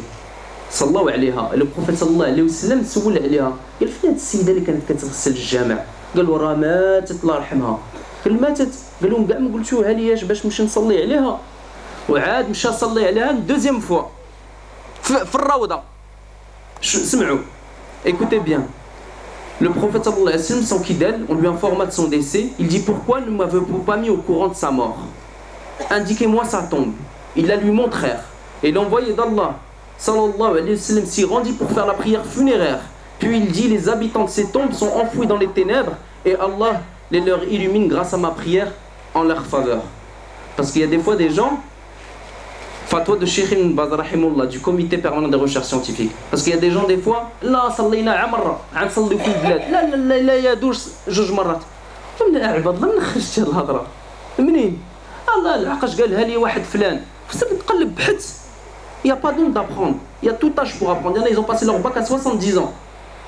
Alors, il n'y a pas d'âge pour apprendre. في الدين ما كانش لا حشمه لا حتى حاجه خص واحد يتعلم. Donc, par rapport à ça, est-il permis d'enterrer un musulman dans un cimetière des non-musulmans? Donc, un musulman, on peut l'enterrer dans un cimetière que quand il y a des musulmans. Là, en France, en l'occurrence, on a des carrés pour nous. On ne peut pas être enterré au milieu des chrétiens parce que ça arrive, voilà. Il y a des musulmans, des fois, ils enterrent dans des cimetières chrétiens. Alors que nous, on doit être enterré avec les musulmans. Comme la dernière fois, l'imam, il a parlé du voisin. Il y a même les voisins dans les tombes, on a des voisins. Tu vas être enterré, t'es musulman, t'es pieux, tu vas être enterré à côté d'un non-musulman, tu vas entendre à côté de l'adab et tout. Tu vas pas être tranquille. C'est mieux d'être enterré avec les musulmans. C'est par rapport à ça. Donc voilà. Donc il est important. Donc si, par rapport au rapatriement, parce qu'il y a un hadith qui dit on doit être enterré dans le pays où là on est mort. Mais on peut faire le rapatriement. Les cheikhs ils ont dit par rapport au rapatriement parce que des fois, ici, nos tombes, ils sont profanés et des fois les concessions, ils sont pas payés par peur, les enfants ils payent pas les concessions et nos corps ils nous prennent, puis ils nous les brûlent, ils nous les mettent à la fosse commune. Donc c'est pour ça que nous on préfère le rapatriement. Donc c'est poser problème, etc. par rapport à ce hadith qu'on doit être enterré dans le pays où l'on vit. C'est pour ça qu'ils ont demandé ça au cheikh par rapport à cette question. Donc j'aimerais vous parler aussi des dents en or ou en argent. Des fois, il y a des défunts qui sont morts avec des dents en or ou en argent. Ils peuvent être enterrés avec. Cheikh Ibn Baz a dit, quand une personne ayant des dents en or ou en argent meurt, il n'y a pas de mal à les laisser, si les dents sont difficiles à arracher, que cette personne soit endettée ou non. Il est possible pour les héritiers, il est possible, mais c'est pas obligé. Par exemple, s'il a encore une dette, c'est pour ça qu'il est important de rembourser les dettes. Important. Car il est possible pour les héritiers de l'exhumer et de récupérer les dents plus tard pour l'héritage ou bien pour rembourser les dettes. Donc vous avez vu l'importance de la dette normalement exhumée, c'est pas bien. Mais vraiment, si la personne elle a des dettes, ils peuvent enlever son or et sa dent en or ou en argent si ça fait pas tomber les autres dents. Si on peut. Sinon, vous êtes obligé de laisser. C'est pour ça qu'il est important. Rasul sallallahu alayhi wa sallam وصى على les dettes. واحد سلف الفلوس عرضها له. الفلوس غير وسخ الدنيا. راه l'euro, c'est pas nous qui faisons l'argent. C'est pas l'argent qui nous fait, c'est nous qui faisons l'argent. راه الفلوس ديروها على جيبك ما ديروش على قلبك. راه الفلوس غادي جاي. راه كان عام موت وحده. يعني الصحة هي أحسن من كل شيء. يانا والله يانا جراو باش غير على الصحة مشاو حتى الميريكان والموت جات. Il n'y a aucun exorciseur par rapport à ça, par rapport à la mort. Donc voilà. Donc l'hygiène corporelle. Il est important aussi, il y a un hadith après la toilette rituelle, les toiletteurs, il est sunna de faire ces grandes ablutions. Cheikh Albani explique dans le livre Les rites funéraires, il est conseillé de celui qui a lavé un mort de procéder à l'ablution majeure, de faire l'odol kbir. En ce vertu de hadith du prophète sallallahu alayhi wa sallam, celui qui lave un mort, qu'il se lave, et celui qui l'a porté, qu'il fasse ses ablutions. Rapporté par Abu Daoud, Tirmidhi, Ahmed. Il y a une hikmah dans ça. Regarde, subhanallah, quand tu laves un mort, Rabbi te pardonne 40 fois. Et subhanallah, tu rentres chez toi, tu te laves, tu te purifies. Subhanallah, Allah il te donne plein de moments où tu peux te purifier. Subhanallah al-Azim. Donc voilà. Donc là j'ai terminé mon dars. On va commencer Inch'Allah à faire une démonstration de la toilette rituelle.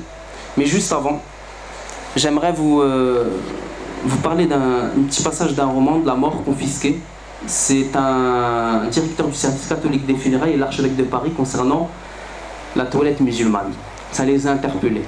Ils ont dit ces pratiques funéraires éloignées du rite religieux ont été dénoncées par Christian de Cacrès, directeur du service catholique des funérailles, lequel, soutenu par le cardinal Jean-Marie Lustiger, archevêque de Paris, a écrit un livre sur les musulmans dans lequel il décrit son sentiment sur les pratiques religieuses musulmanes qu'il a pu observer au cours d'un lavage mortuaire.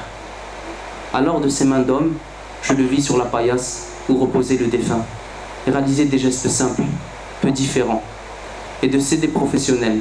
Il fait la différence entre le croyant qui s'occupe d'un défunt et celui qui le thanatopracteur. Vous voyez, parce que le burkini, ils mettent des produits dans leur corps. Ils claquent les os, ils ne respectent pas le défunt. Et il a fait le geste par rapport aux musulmans, subhanallah al-Adim, comment ils s'occupent des défunts. Il fait des gestes simples différents de ceux des professionnels, mais avec une toute autre dimension humaine et symbolique. Cette fois, les mêmes réalités de la mort étaient porteuses d'un sens qui les transcédait.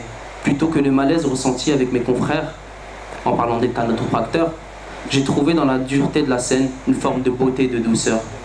Après avoir mis un tablier sur ses vêtements et enfilé des gants, il a dévêti le défunt et le lava avec de l'eau.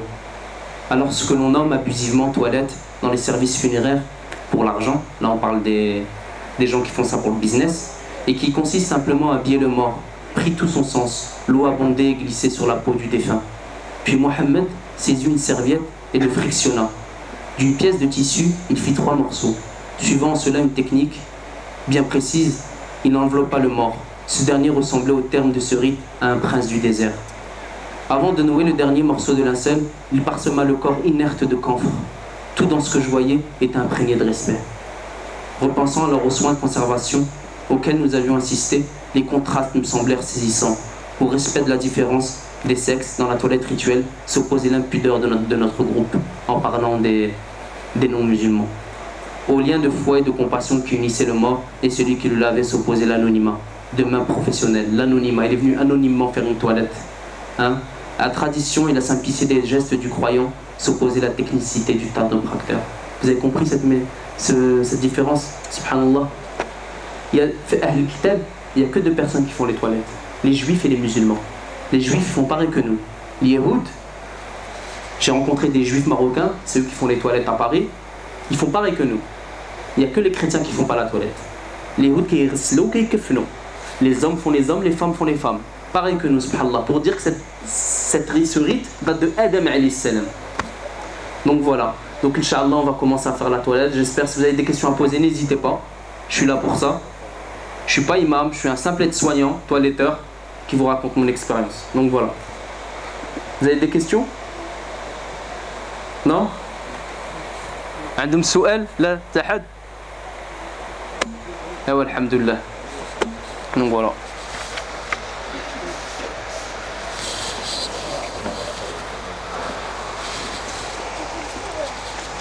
Et je conseille un livre, Pratique funéraire, par le Cheikh Albani à acheter, c'est très bien. Si vous avez un décès un jour, etc., au moins vous avez tout, tout dedans. Donc voilà.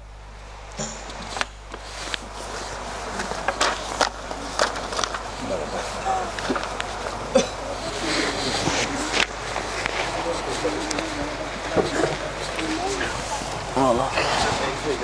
Ouais, je vais le faire.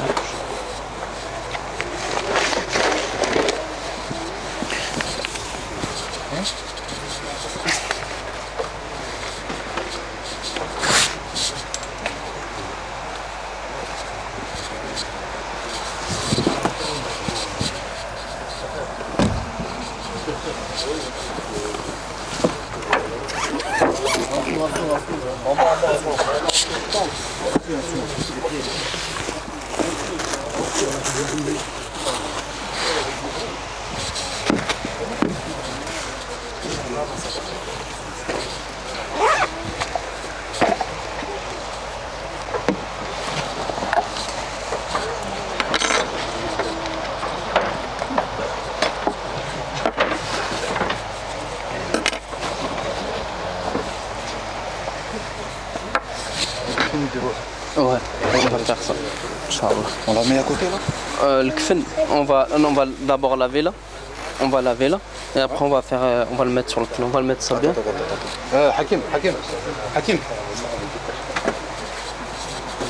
Les pieds. Voilà. Après on va laver. Après on va mettre ça. Il faut avancer? D'accord, on avance, après on mettra la table pour le kfen. Inch'Allah. Ça y voit là ou pas?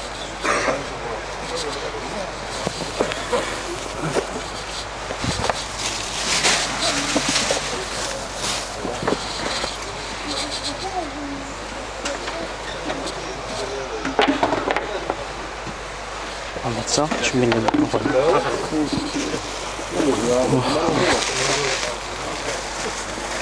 Je prends une.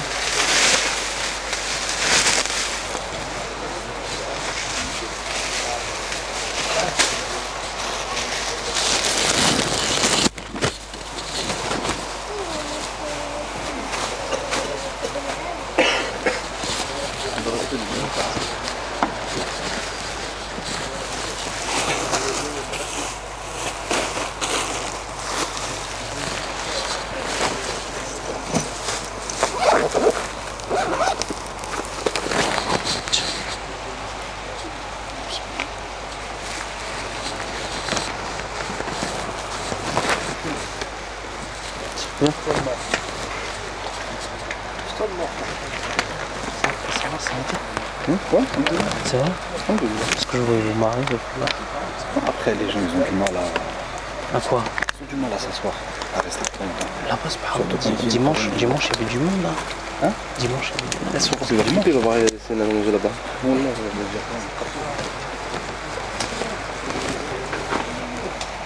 Ça c'est quoi là? Ça parle là? Ouais, ça, ils entendent les gens? Non, ils entendent pas, mais ça c'est pour le son. Ah d'accord, ok. Tu vas continuer à parler là-bas? Oh ouais, je vais continuer à parler. Allonge-toi.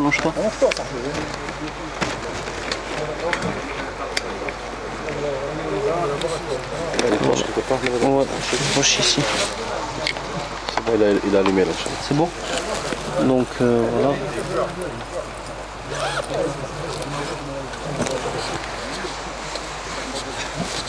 C'est quoi ça? Hop là. Donc ça, c'est pour l'awra. Donc quand il y a un défunt qui sort de l'hôpital, donc c'est par rapport à pour préserver son intimité. Comme je dis, qui est très important même à l'hôpital. Voilà. Là, toi, tu fermes tes yeux et tu penses que tu es mort, tu penses à ce que tu as vécu. Non mais c'est vrai, non mais il faut, vous prenez ça à la rigolade, mais moi je rigole pas par rapport à ça. Wallah. Là tu penses que tu es mort, tu penses à ce que depuis tout ce que tu as fait de péché et de hasana dans ta vie. Je pense que c'est toi qu'on va mettre sur la table un jour. Et là, tout ce qui est arrivé là, la personne elle est là, nous on va y aller, hein. Que ce soit dans 1 heure, dans 1 minute, donc réfléchissez un petit peu. On devrait tous passer chacun notre tour là. Voilà. Hein? On va passer chacun notre tour. Voilà. Donc là, comme je vous ai dit, à l'hôpital, c'est des tables en l'inox. Là, le corps, il est congelé. Des fois, il y en a, ils sont morts comme ça. Moi, j'ai vu des corps, des fois, ils sont morts pétrifiés. Hein, comme ça. Comme ça. Et t'es obligé, et ils sont morts comme ça. Et t'es obligé après d'étendre leur corps. Comme ça, mais tu peux pas. Parce que tu vas leur faire mal. Donc, par rapport à ça, il y a une technique à l'hôpital. Donc, le corps, vu qu'il est congelé, une viande. On est de la viande. Quand une viande sort du congélateur, avant qu'il y ait les micro-ondes, on le mettait où? Dans une bassine d'eau. Donc, avant, l'adam diallo il soit pour la chaleur, ça de, comment on peut dire ça, ouais, par rapport à la rigidité cadavérique, ça le détend. Donc avant un chelou le ma tiède. Donc voilà, là on va dire par exemple il est mort comme ça. Il y en a ils sont morts avec la shahada. j'en ai vu déjà. Donc voilà. Donc le deuxième, voilà. Donc le frère il va m'assister. D'abord, il va mettre de l'eau, là, va remplir l'eau, de l'eau tiède. L'eau tiède. l'eau. Pendant que tu on va remplir l'eau, là comme ça. Voilà. Donc là, pendant ce temps-là, je regarde si le corps il a l'air propre. Bon, avant de rentrer, je dis tout le temps salam alaikum. Parce qu'il entend tout. Ou dit si tu veux lui faire mal et tout. شوف واش عنده les poches, واش عنده البصمات. خص تعيد البصمات ما عاد تغسلش فوق البصمه. البصمه خص تعيدو عاد من بعد دير البصمه جديد. Si ça coule, après il faut mettre du coton, etc. Donc regarde s'il a des poches, les poches gastriques, les sondes urinaires, il faut enlever tout. Parce que des fois, à l'hôpital, ils n'enlèvent pas tout. Une fois qu'il est décédé, ils le descendent dans la chambre mortuaire. Donc je regarde s'il a une poche. S'il a une poche, je l'enlève, ça se décolle, c'est facile. Donc les gens qui font les toilettes, n'ayez pas peur de l'enlever. Après, on va le laver. Donc voilà, d'abord l'eau, un fuck. Donc là, il va le shell d'abord. Et il a une protection, hein. Il a une couche. Hein. Mais la couche, je vais l'enlever après, comme ça, quand ça glisse en dessous, ça va enlever facilement. Voilà. Là, de haut en bas, l'eau. Voilà, l'eau, même la table. Parce que pour pas qu'il soit, pour que ça glisse pour la manipulation, je mets une couche lasque. Là, l'eau, c'est tout. L'eau. Voilà. Donc après, j'enlève la couche. En dessous. Voilà.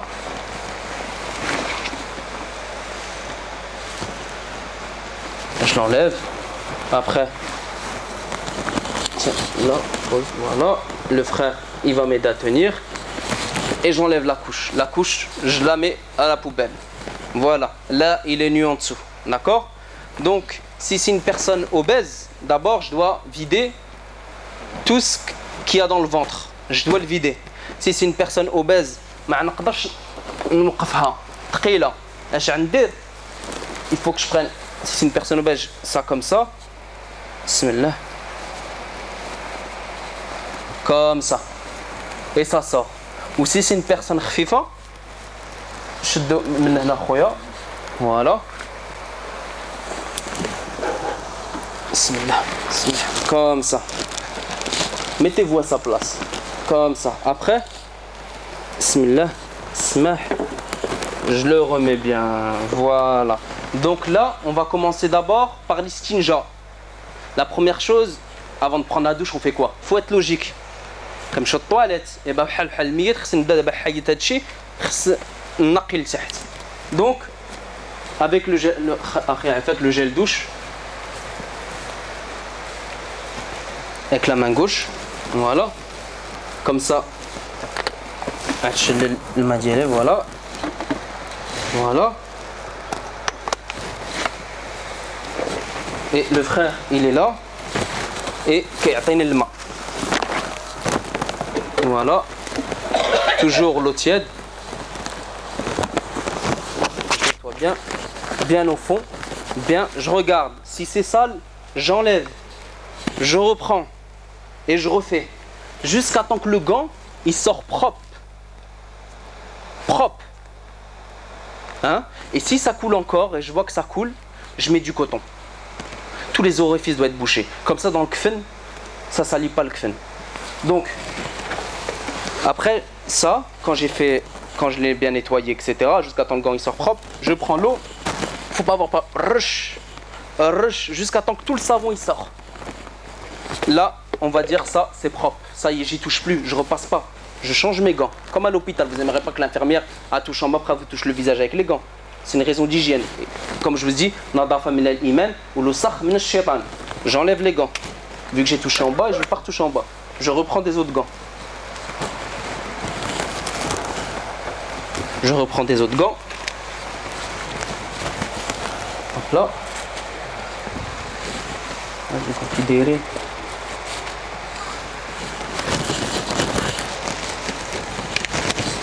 Donc là, on va faire la toilette à la méthode prophétique. Hein. Je répète, hein. Sidr ou bil kafour. Mais si je n'aurai pas sidr et kafour, là on va faire le sidr ou le kafour. Mais c'est pas obligatoire. Attention, là avec le sidr ou le kafour, كتدوشوا بالصابون كتدوشوا من الفوق حتى لتحت Comme vous, quand vous êtes à la maison, quand vous faites les grandes ablutions, vous vous douchez. Après, tu fais les petites ablutions. Tu fais les grandes ablutions. Ça, quand tu n'as pas du jubier et le camphre, tu ne le fais pas. Le jubier est remplacé par le gel douche et le camphre par le parfum. Et là, on va aller faire la méthode prophétique. Donc voilà.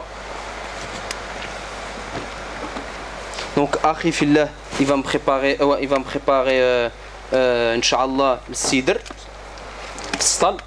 Donc le sidr, c'est ça le sidr. Sidr, il l'utilise aussi pour la ruqya. Mais sidr, c'est le lotus, c'est bon aussi pour la peau. C'est le gel douche de l'époque.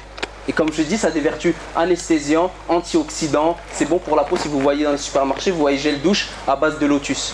Donc tout ce que notre prophète sallallahu alayhi wa sallam nous a dit, c'est très bien. Donc le sidr, bhal l'oraq. وكنطحنو كيولي كالحنه وكتولي جل douche. Je vais vous faire passer pour que vous voyez un peu la matière que c'est, un petit peu. Et ça كنديرو في الماء وكيولي du gel douche. Le frère il l'a préparé, il me le met à côté et là on va utiliser, des fois à la chambre mortuaire, des fois vous n'allez pas avoir de l'eau chaude. Et vous allez chercher de l'eau chaude, il n'y en a pas. Mais Rabbi il a vu, donc vous allez utiliser de l'eau froide. Mais s'il y a de l'eau chaude, utilisez l'eau chaude avec l'eau froide, ça fait de l'eau tiède. Là donc, j'ai fait les stinja, maintenant on va commencer les petites ablutions. Avec l'eau claire, ça le sidr c'est pour les grandes ablutions, il le prépare à l'avance, là on va faire les petites ablutions. Bien, il faut prendre soin de lui. Comme ça. Il va rencontrer son Seigneur. Comme Negafa prépare le marié. Voilà, c'est tout. Il faut avoir ce truc. Donc, voilà. 3 fois. Jusqu'au poignet. 3 fois. Et ça nous différencie d'Ahl Kitab. Parce qu'Ahl Kitab, ils n'ont pas les ablutions. Les juifs, eux, ils font que la douche. Et ça s'appelle la tahara chez eux en hébreu. Donc la tahara, purification, pareil que nous. Là j'ai fait 3 fois les mains. D'accord. La bouche c'est pas comme ça. Comme nous on fait. La bouche c'est que ça. Bien les gencives, bien nettoyées. Parce que des fois c'est quelqu'un qui avait du mal à respirer, qui avait de l'oxygène. Donc sa bouche elle est séchée. Il faut bien qu'il soit présentable devant la famille. Les défauts d'Yaoulo. La famille voilà. Parce que des fois, il y a des gens qui font les toilettes, ils ne savent pas les méthodes médicales, ils les présentent avec la bouche ouverte et tout. Wow. Bien, le nez 3 fois, il faut enlever même les crottes de nez. Tout, les cotons-tiges, tout. Même quand la barbe dépasse, tu coupes un petit peu. Pas toute la moustache, juste quand ça dépasse, les tailles de l'armoire. Ah là-bas, la moustache, excusez-moi, autant pour moi. Vous m'avez compris avec le geste. Avec la moustache, quand ça dépasse, il faut couper. Parce que des fois, les aides-soignantes, ils font pas. Des fois, les patients, ils sont. Donc, le visage 3 fois, mais il faut toujours mettre la main sur la bouche et le nez. Pourquoi? Pour pas que ça rentre, vu qu'il n'a plus le fonctionnement au niveau de l'estomac, etc. Ça va couler au niveau d'en bas. Donc il faut pas et vous n'aimerez pas boire quand vous allez à la mer, boire l'eau dans votre bouche comme ça. Et bien c'est pareil. Tout ce que vous aimez pour vous, faut faire pour lui. Donc voilà. Bien le visage, bien les oreilles, comme ça tout le visage, comme ça tout le visage, bien les plis, comme ça le cou, bien voilà, comme ça 3 fois. Ensuite, l'avant-bras droit. Il faut que tout imprègne jusqu'ici. Tout comme ça 3 fois. Avec de l'eau claire. Ensuite, gauche. 3 fois. Il faut que l'eau imprègne tout. Voilà. Ensuite, on va faire la tête. Bismillah.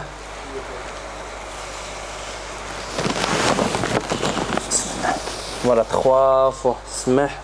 Avec les oreilles inclus dedans. On va passer les pieds. Mais les pieds, on peut les inclure dans les grandes ablutions. D'accord? mais des fois il y a un membre de la famille qui est là, il va dire le gars me derche les pieds. Donc le temps que tu lui expliques la traite, on va pas polémique. Donc c'est mieux pour que la famille, quand il y a un membre de la famille, quand tu es avec un frère, il n'y a pas de souci. Quand un membre de la famille, tu sais pas s'il sait ou il sait pas, tu n'as pas le temps de lui expliquer lors de la toilette, parce qu'il faut parler peu lors de la toilette. 3 fois les pieds droit, 3 fois le pied gauche. Et quand il a les ongles qui dépassent les limites de la normale, Cheikh Uthaymin rahimullah a dit, on peut lui couper, c'est esthétique, c'est par rapport à lui. On ne va pas lui partir avec des longs ongles, avec de la crasse en dessous. Si ça dépasse les limites de la normale. S'il a les ongles normales et propres, non. Donc voilà. Donc là, les petites ablutions, c'est fait. D'accord? On va commencer maintenant. On va commencer quoi? Les grandes ablutions. Avec 3 fois, 5 fois ou 7 fois. Là, on va dire que le corps, il est propre. Donc on va faire 3 fois. Premier, sidr. Deuxième, pour rincer. Et le prophète sallallahu alayhi wa sallam, il a dit, terminer par le camphre. Toujours terminer par le camphre. Le camphre, c'est ça.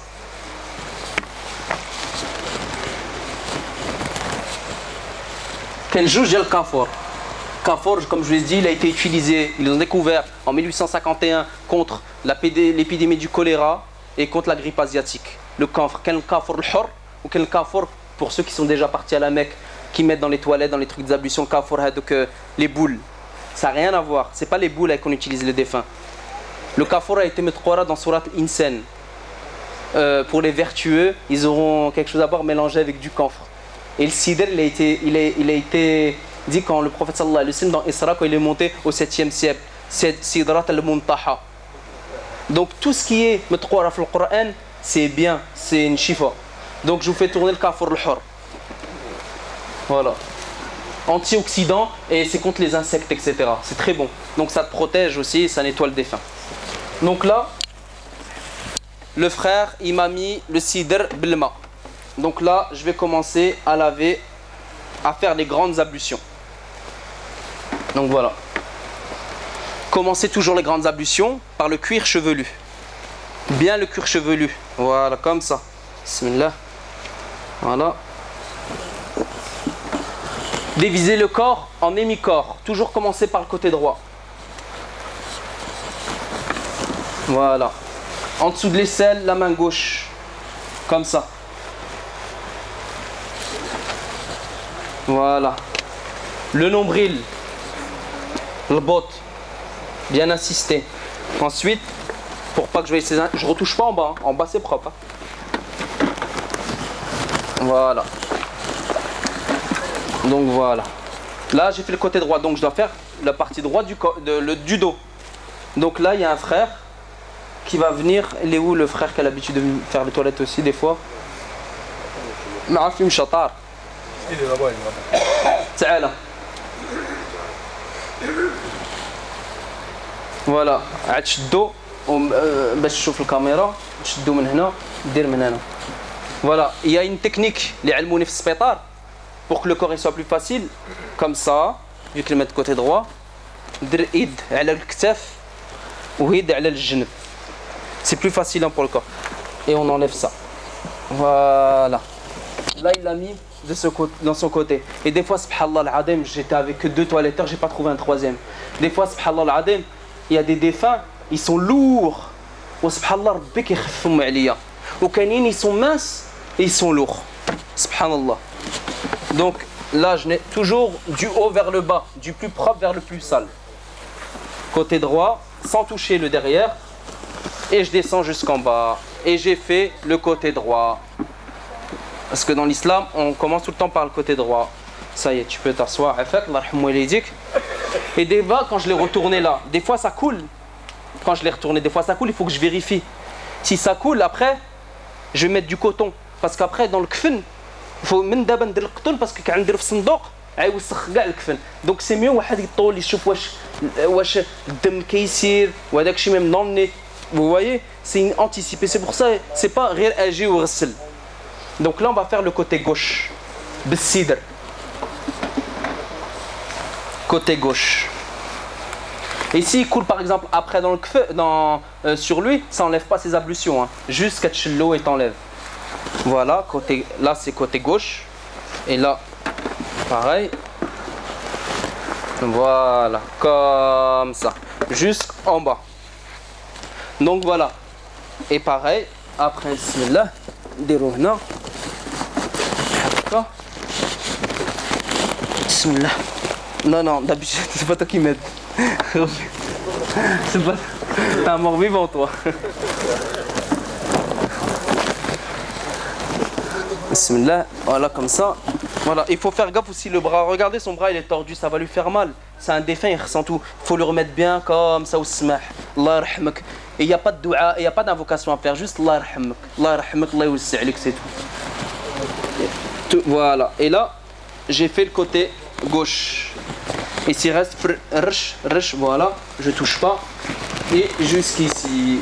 Et voilà, j'ai fait le premier avec le sidr. Après, la deuxième, des fois, il y a des jets. On peut rincer. Mais là, on va faire avec l'eau. Là, il va me remettre de l'eau claire.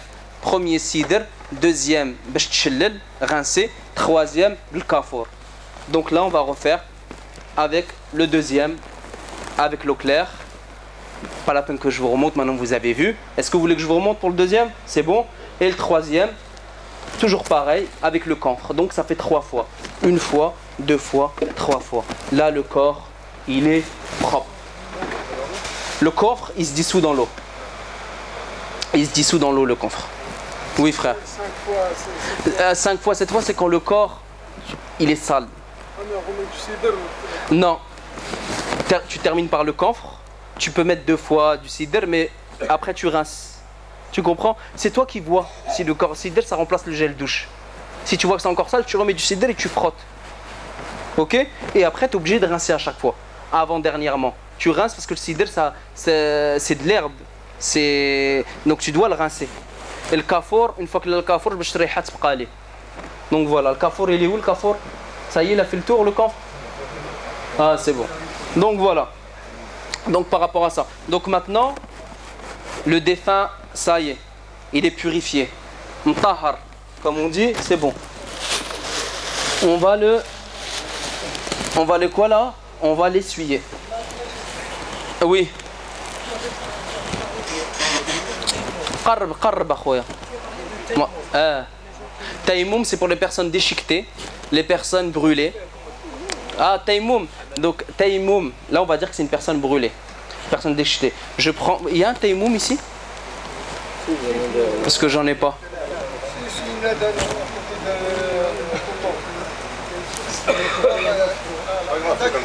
Là, on va prendre taïmoum. La pierre, elle est taïmoum. Donc, regardez lui. Lui, c'est qui lui a fait ses ablutions? C'est moi. S'il aurait été vivant, il aurait fait ses ablutions tout seul. Donc taïmoum, c'est pareil. S'il aurait été vivant, il aurait pris ses mains, il aurait fait comme nous, taïmoum ou noix, parce que tout est avec l'intention. Donc toi, tu prends le taïmoum, tu fais l'intention, et tu lui fais les ablutions sèches, les mains et le visage. C'est tout. Comme il est dit dans le Coran, je ne sais plus quelle sourate, quand tu es en voyage ou quand tu es malade, etc., passez vos mains sur de la terre ou sur le truc, les mains et le visage. Il n'y a pas ici et là. C'est marqué en noir et blanc dans le Coran. Donc voilà. Passez sur les mains et sur le visage. Donc voilà. Après, mais c'est toi, tes mains ils sont purifiées. Hein. D'accord? Donc voilà. Donc maintenant on va l'essuyer.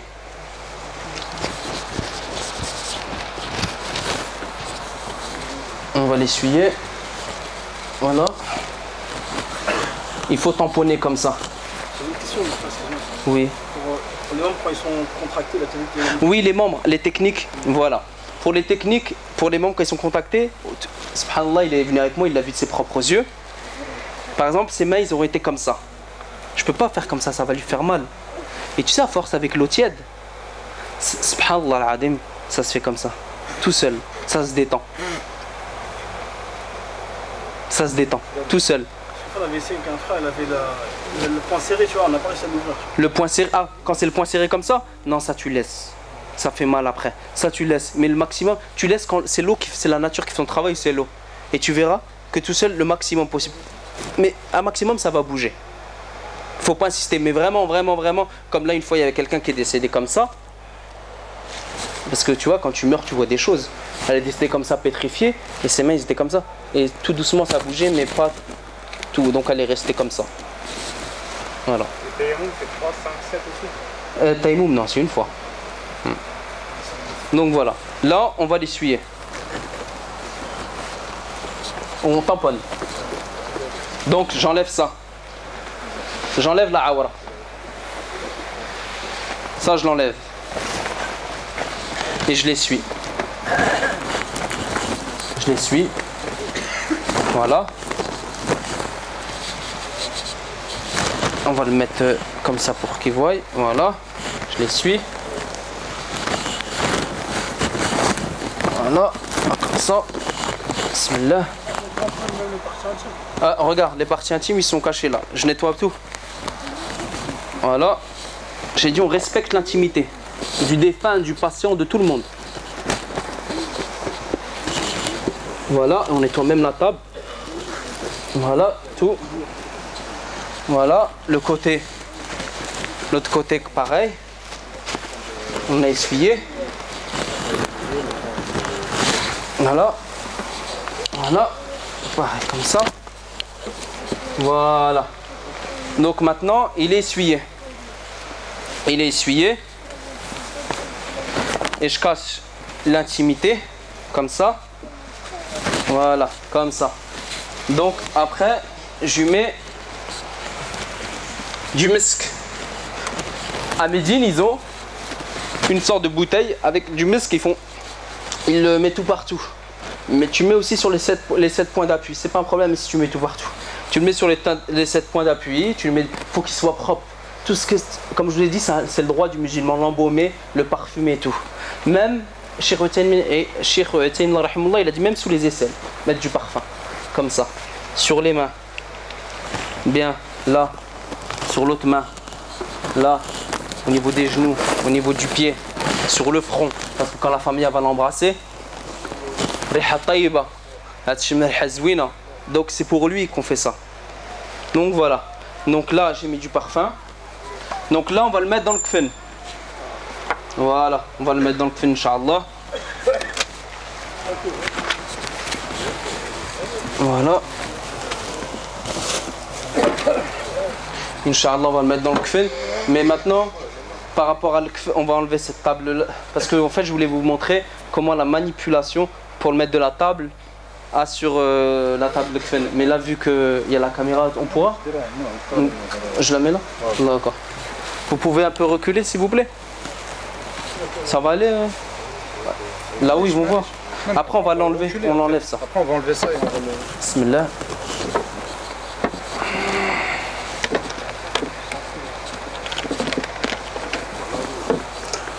Ça c'est bien pour les toilettes à domicile. Parce qu'il y a des gens, ils aiment garder leur famille chez eux et on fait la toilette à la maison. Il faut avoir son matériel. Ah, اسمح لي يا اخويا.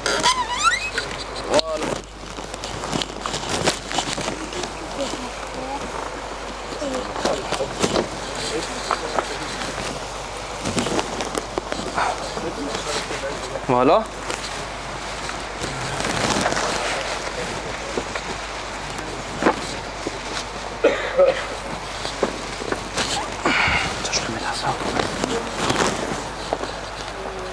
Regardez, اش عنده معنا؟ ما عنده معنا والو، لا الديور، لا فلوس، لا طوموبيله، لا مفرعن، عب وحده. مهلوفين بالدنيا، ما عندك معك والو. فوالا. هدي معاك عاد الكفن. Il faut compter tout le temps 2 mètres والزياده باش يبقى الشياطه. باش يبقى واسع ديما يبقى لك باش تقطع. 2 mètres والزياده دائما. Pour les cercueils c'est pareil. Pour la commande des cercueils, c'est ce qu'on faisait à l'hôpital quand les sociétés de pompes funèbres ils appelaient, parce que les sociétés ils appelaient oui pour départ de tel. Combien ils mesurent? On dit à chaque fois 2 mètres, 2 mètres. Et même pour le bled, c'est bien parce qu'au bled dedans il y a un zinc, une sorte de non, c'est l'autre côté. Voilà. Ah non, c'était bon, Khoya. Ouais, c'était bon. Donc, le kfen, c'est 3 étoffes. 3 étoffes de linceul en coton. Hein? Je rentre. Voilà. 3 étoffes. 3. Soit long, ou soit il y en a un, le troisième, il est moyen. Qui est halouka.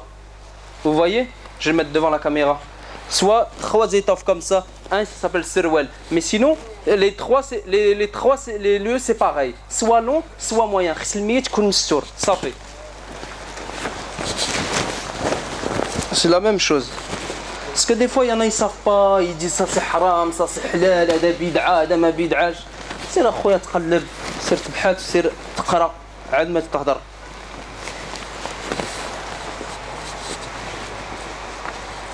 Voilà. Voilà. هذا هو الكفن. دوك دابا غنجرو وغنحطو في الكفن comme tous nous tous. On va y aller tous un jour dedans. Voilà, tu me جرو الطابلة عفاك. Voilà. On cache tout le temps son intimité. On met les pieds les plus lourds comme ça en premier. Après, non, ما تبوجيش اخويا, t'es un mort vivant ou quoi? Regardez, on met pour le bras, on met ça comme ça. Bismillah.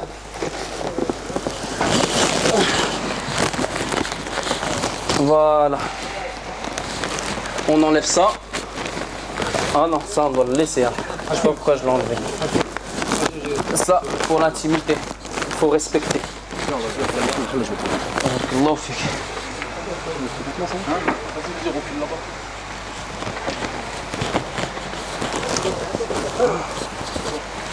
Voilà, donc je vais me retirer, on va se retirer.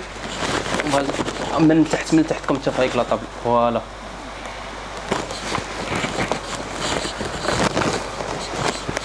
Voilà. Donc voilà. Donc il y en a, il me disait Abd Samad, non, le kfen بحال اللي حرام. اليمين على اليسار. Les chouïrs, Ibn al-Baz, Uthaymin rahimullah, toutes les 4 écoles sont unanimes parce qu'il n'y a que la mort qui met tout le monde d'accord. Soit on met le pan sur le gauche, pan gauche sur le pan droit ou pan droit sur le pan gauche. C'est pas un problème. Ça c'est pas, comme on dit, la religion elle est facile. Il n'y a pas de problème, il n'y a que des solutions. Donc là, on va dire quand on met les bras du long le corps dans la mesure du possible. S'il est mort comme ça, on n'arrive pas avec l'eau, même avec l'eau, bon, on est obligé de le laisser comme ça. Qadarullah.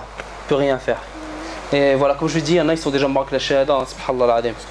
Donc voilà, ça comme ça. On va dire lui c'est un mort, il n'a pas de problème. Il a ni de... Voilà. Donc, comme je vous dis, des fois, là c'est pour le stir. Des fois, il y a des trucs, c'est que la moitié. Il y a des kfen, vous allez voir comme vous allez truc. Ne dites pas, j'ai vu l'autre jour au Dars. Non, il y a des fois où c'est que la moitié, il faut stir. Le troisième, c'est que de là à là. Vous voyez? Comme le sirwel. Comme une serviette de bain que tu mets autour d'eau. Ou sinon, tu peux faire entier. Les deux, ils sont... c'est pareil. Donc voilà. Bismillah.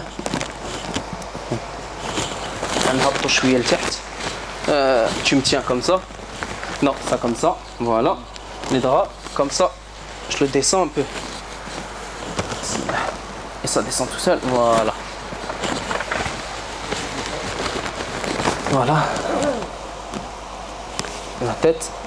Voilà, tu me tiens la tête avec. Voilà.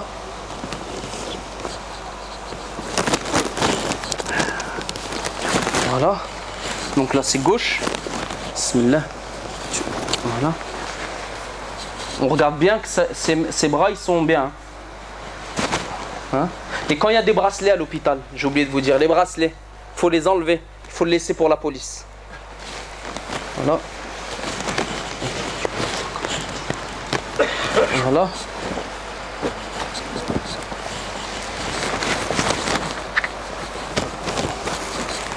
Et j'enlève la serviette avec quoi j'ai su pour la awra. Voilà.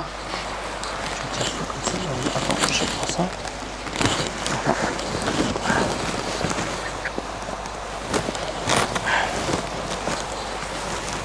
Voilà. Comme ça. Et voilà. Regardez, on va aller où? Regardez, regardez. Regardez vous, les gens. كنصح راسي وكنصحكم. ماشي كنقول غير. Voilà, tu me fais comme ça. Tiens, voilà.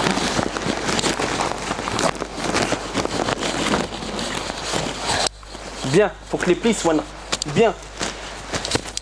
Hop là, comme ça. Tiens. Voilà.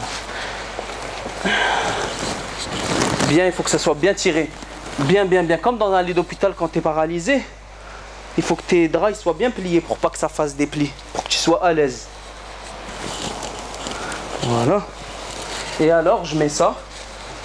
Ça fait partie de l'embaumement aussi. Hein? Hein, il y a des frères, une fois, il y en a un, il m'a dit « Absama, t'as un délire pour ça ?» J'ai dit « La comité de recherche scientifique et ça fait partie de l'embaumement. Ça fait partie de Riha. Ça fait partie du défunt, tu prends soin de lui. Le malaïkat, عزيز عليهم النقاء وعزيز عليهم الروايح. Donc le ميت خص يمشي نقي, يمشي بالحنة, l'oraق الحنة, les trucs, tout ça, ça fait partie des trucs comme le jujubier, les plantes, tout. T'en mets sur le toit, pas les fleurs au cimetière, attention, ça c'est juste l'embaumement, ça fait partie de l'embaumement.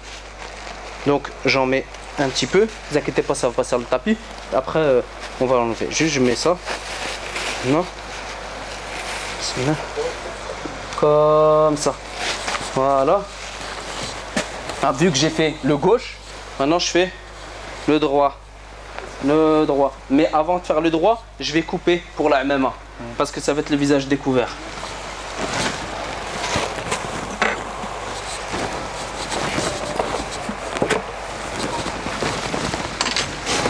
Regardez. Voilà. Khoyat shidni, Allah rahmou waljik. Voilà comme ça. Voilà.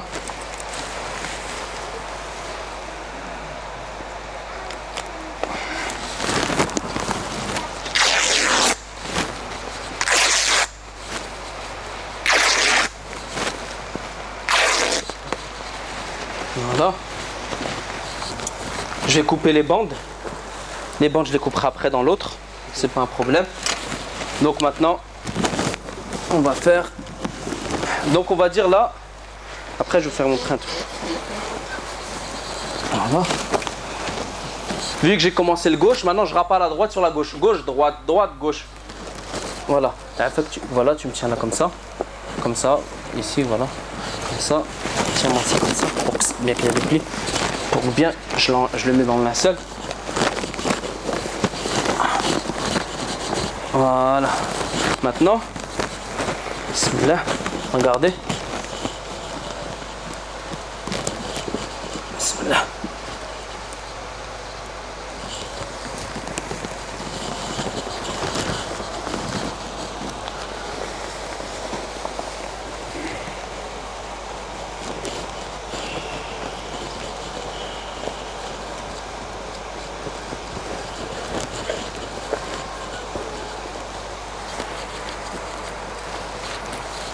أرى لي هذاك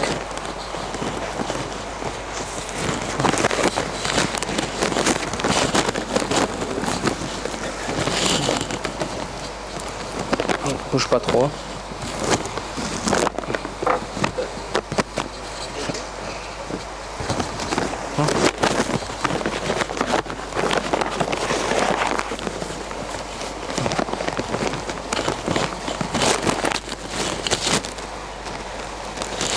Faut pas faire de nœud. Hein. Faut pas faire de nœud. Après vous allez voir ce que je vais faire. Là tu me tiens ça. Voilà. Là il faut bien que ses bras soient bien truc pour pas que ça. Faut qu'il soit, ça soit esthétique devant la famille. Faut que la famille voie que le défunt a bien pris soin de lui. Allah subhanahu wa ta'ala il a dit quand tu enlincelles quelqu'un, Allah il te recouvrira de soie, de brocart vert au paradis. Voilà. Et je remets encore les henna, le ward, wadakshi. Donc maintenant, la imama. Là, s'il a la bouche ouverte, tu peux me passer le coton. S'il a la bouche ouverte, je ne vais pas présenter le défunt avec une bouche ouverte. Hein? Donc, je mets ça dans la bouche, dans le nez parce qu'il a coulé tout à l'heure. وكنسد وكندير واحد الزيت باش نسد كيبقى فمو بحال هكا في الطياره ماشي على الطياره ça bouge dans l'avion et là ça risque de bouger le corps et ça risque de couler la famille quand ils vont voir dira الغساله تاع فرنسا كاع ما كيعرفوا يغسلوا خص يمشي نقي Voilà, donc là, la même, parce que, bismillah, voilà.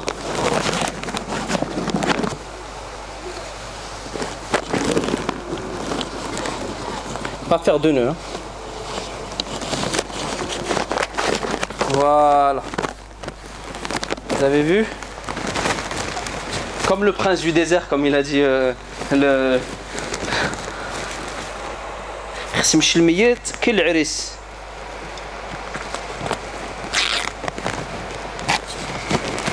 T'es fier comme ça, quand t'as quelqu'un qui s'occupe bien de ton père ou ta mère, t'es là, tu dis Masha'Allah.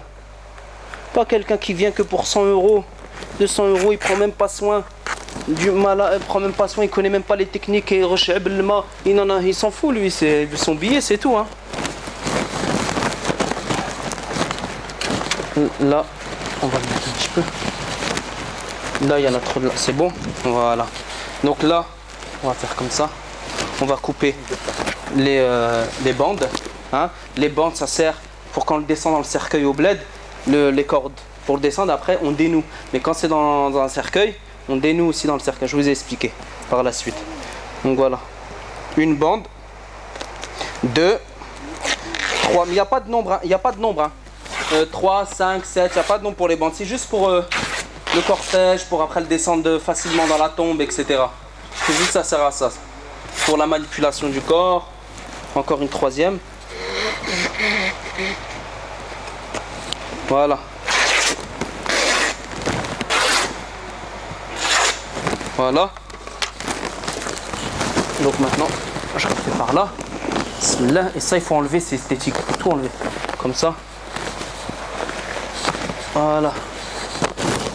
Oh non, ça c'est long. Là. Tiens, tiens-moi ça. Là, le truc pour bien.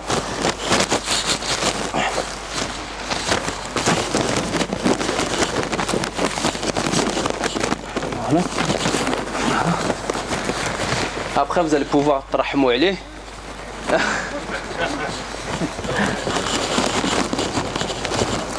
Voilà.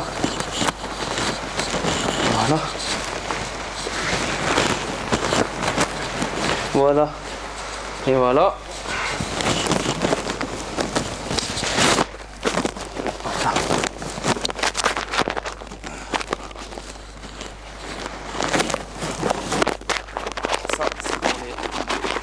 Pour dans l'avion, le truc, l'autre il est voilà.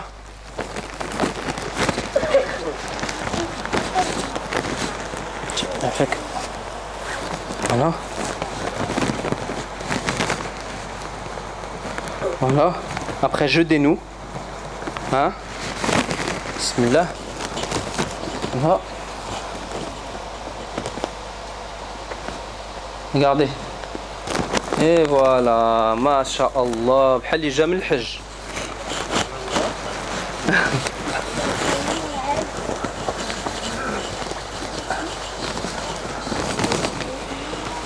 Regardez, il va être beau devant les anges. Il y en a, je vous assure, dans ma famille, j'ai eu des problèmes. Ma famille, elle est musulmane, et pris. Ils me disent t'es trop jeune pour faire ça. Pas mes parents, pas les tantes, les cousins. Oui, t'es trop jeune, tu penses qu'à ça, tu fais que ça. Mais c'est mon bien, j'aime bien parce que je vois la vérité, je le rappelle tous les jours. Chacun son métier. Tu vois, je parais pour un fou. De toute façon, les gens qui parlent la vérité sont tout le temps fous. T'es pas normal. T'es un croque-mort. Et moi, j'aime ce que je fais. J'aime parce que je me rapproche près de mon Seigneur. Wallah. Il y en a, ils disent ah, il est pas normal et tout, mais moi, je suis tout à fait normal. Je sais pas. Je dis wallah. Faut bien avoir des gens pour faire ça. Hein. Hop là. Wallah. J'ai peur, moi, de. J'ai plus envie avec les gens. Faut quelqu'un qui pense. Faut qu'il soit bien avec les gens, avec tout le monde. Quelqu'un qui fait du mal. Wallah, parce que regardez, on va terminer où on n'est rien sur terre. On est de la merde. Excusez-moi, c'est vrai hein, du terme. Mais on n'est rien. On peut hachak. C'est vrai, on n'est rien du tout. On peut tomber paralysé du jour au lendemain et c'est les aides-soignants qui s'occupent de nous. On n'est rien du tout. Voilà. Donc après, voilà. Il faut pas dire de gros mots devant le millet. Attention, moi j'ai dit ça parce qu'on est entre nous et tout. On a la mosquée, mais c'est الله يسمح لي ماشي كل شيء بالنية اللي كان في قلبي كان على نسالي ماشي. Voilà. Et donc voilà le défunt. Ensuite, on va mettre du parfum.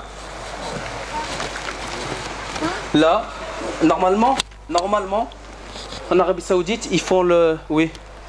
Et bon, on a déjà dit pour le porter au bled, mais ici on l'enterre en France. Aussi. On l'enterre en France? Non, après on les dénoue. Hein. Ça c'est juste tu vois, pour tenir, pour le descendre. Que ce soit en France ou au bled, on les met les bandes. On les met les bandes, mais on les dénoue. On les dénoue.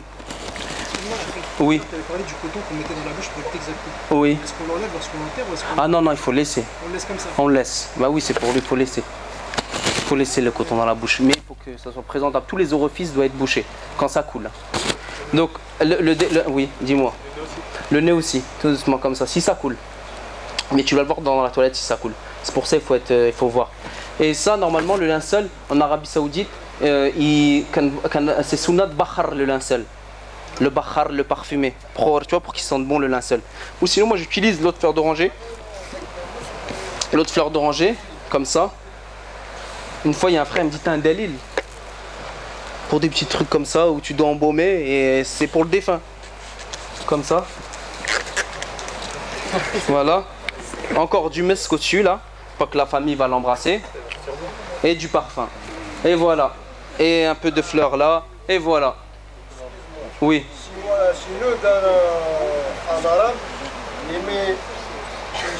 Oui, je l'ai dit. Par là, tout. Par là, voilà. Et je l'ai dit tout à l'heure. Les 7 points partis, je l'ai dit. Et voilà, je l'ai dit tout à l'heure, Ammi. Voilà. Voilà.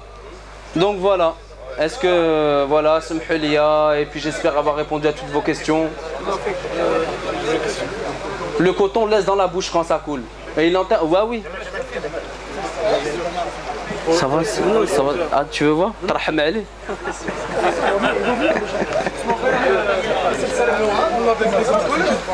Avec les gants. Ouais. La technique pour fermer les yeux. Et la technique pour fermer les yeux. Attendez, des fois, c'est vrai, hein, des fois il y a les yeux. Des fois il y a les yeux qui sont ouverts. Et il faut que les yeux soient fermés. Il y a une technique. Tu prends le coton, tu l'imbibes d'eau et tu le mets sur les yeux. Et ça se détend et les yeux se ferment. Pour le gel douche ou bien on... Ah non, avec le gel du cidre. Donc voilà. Oui. Non, j'ai dit tout à l'heure, les petites ablutions, c'est pas obligatoire. Voilà. Le gant, c'est juste pour les parties intimes. Le gant, partie intime. Et après, mais si tu vois vraiment qu'il est sale sur la peau, tu utilises deux gants pour nettoyer, frotter. Il ne faut pas frotter fort. Mais là, j'ai dit que c'était une toilette standard, qu'il n'était pas vraiment sale. Par 3 fois, 5 fois, 7 fois. Et celui qui le fait, il doit avoir des... Non, je l'ai répété, la femme, même elle peut les laver et le monsieur il peut avoir, mais pas janaba, que les petites ablutions. Il faut voiler le visage. Ah oui, quand il part au bled, les maharim après, ils se recueillent auprès de lui. Quand il part au bled, on laisse le visage découvert. Après, une fois quand c'est un enterrement ici, il le voit, après il faut recouvrir. Ça, voilà, j'espère que ça vous a plu et puis voilà, c'est tout. Hein? Ça y est. Voilà. Ça y est, on va le libérer, Inch'Allah. Voilà.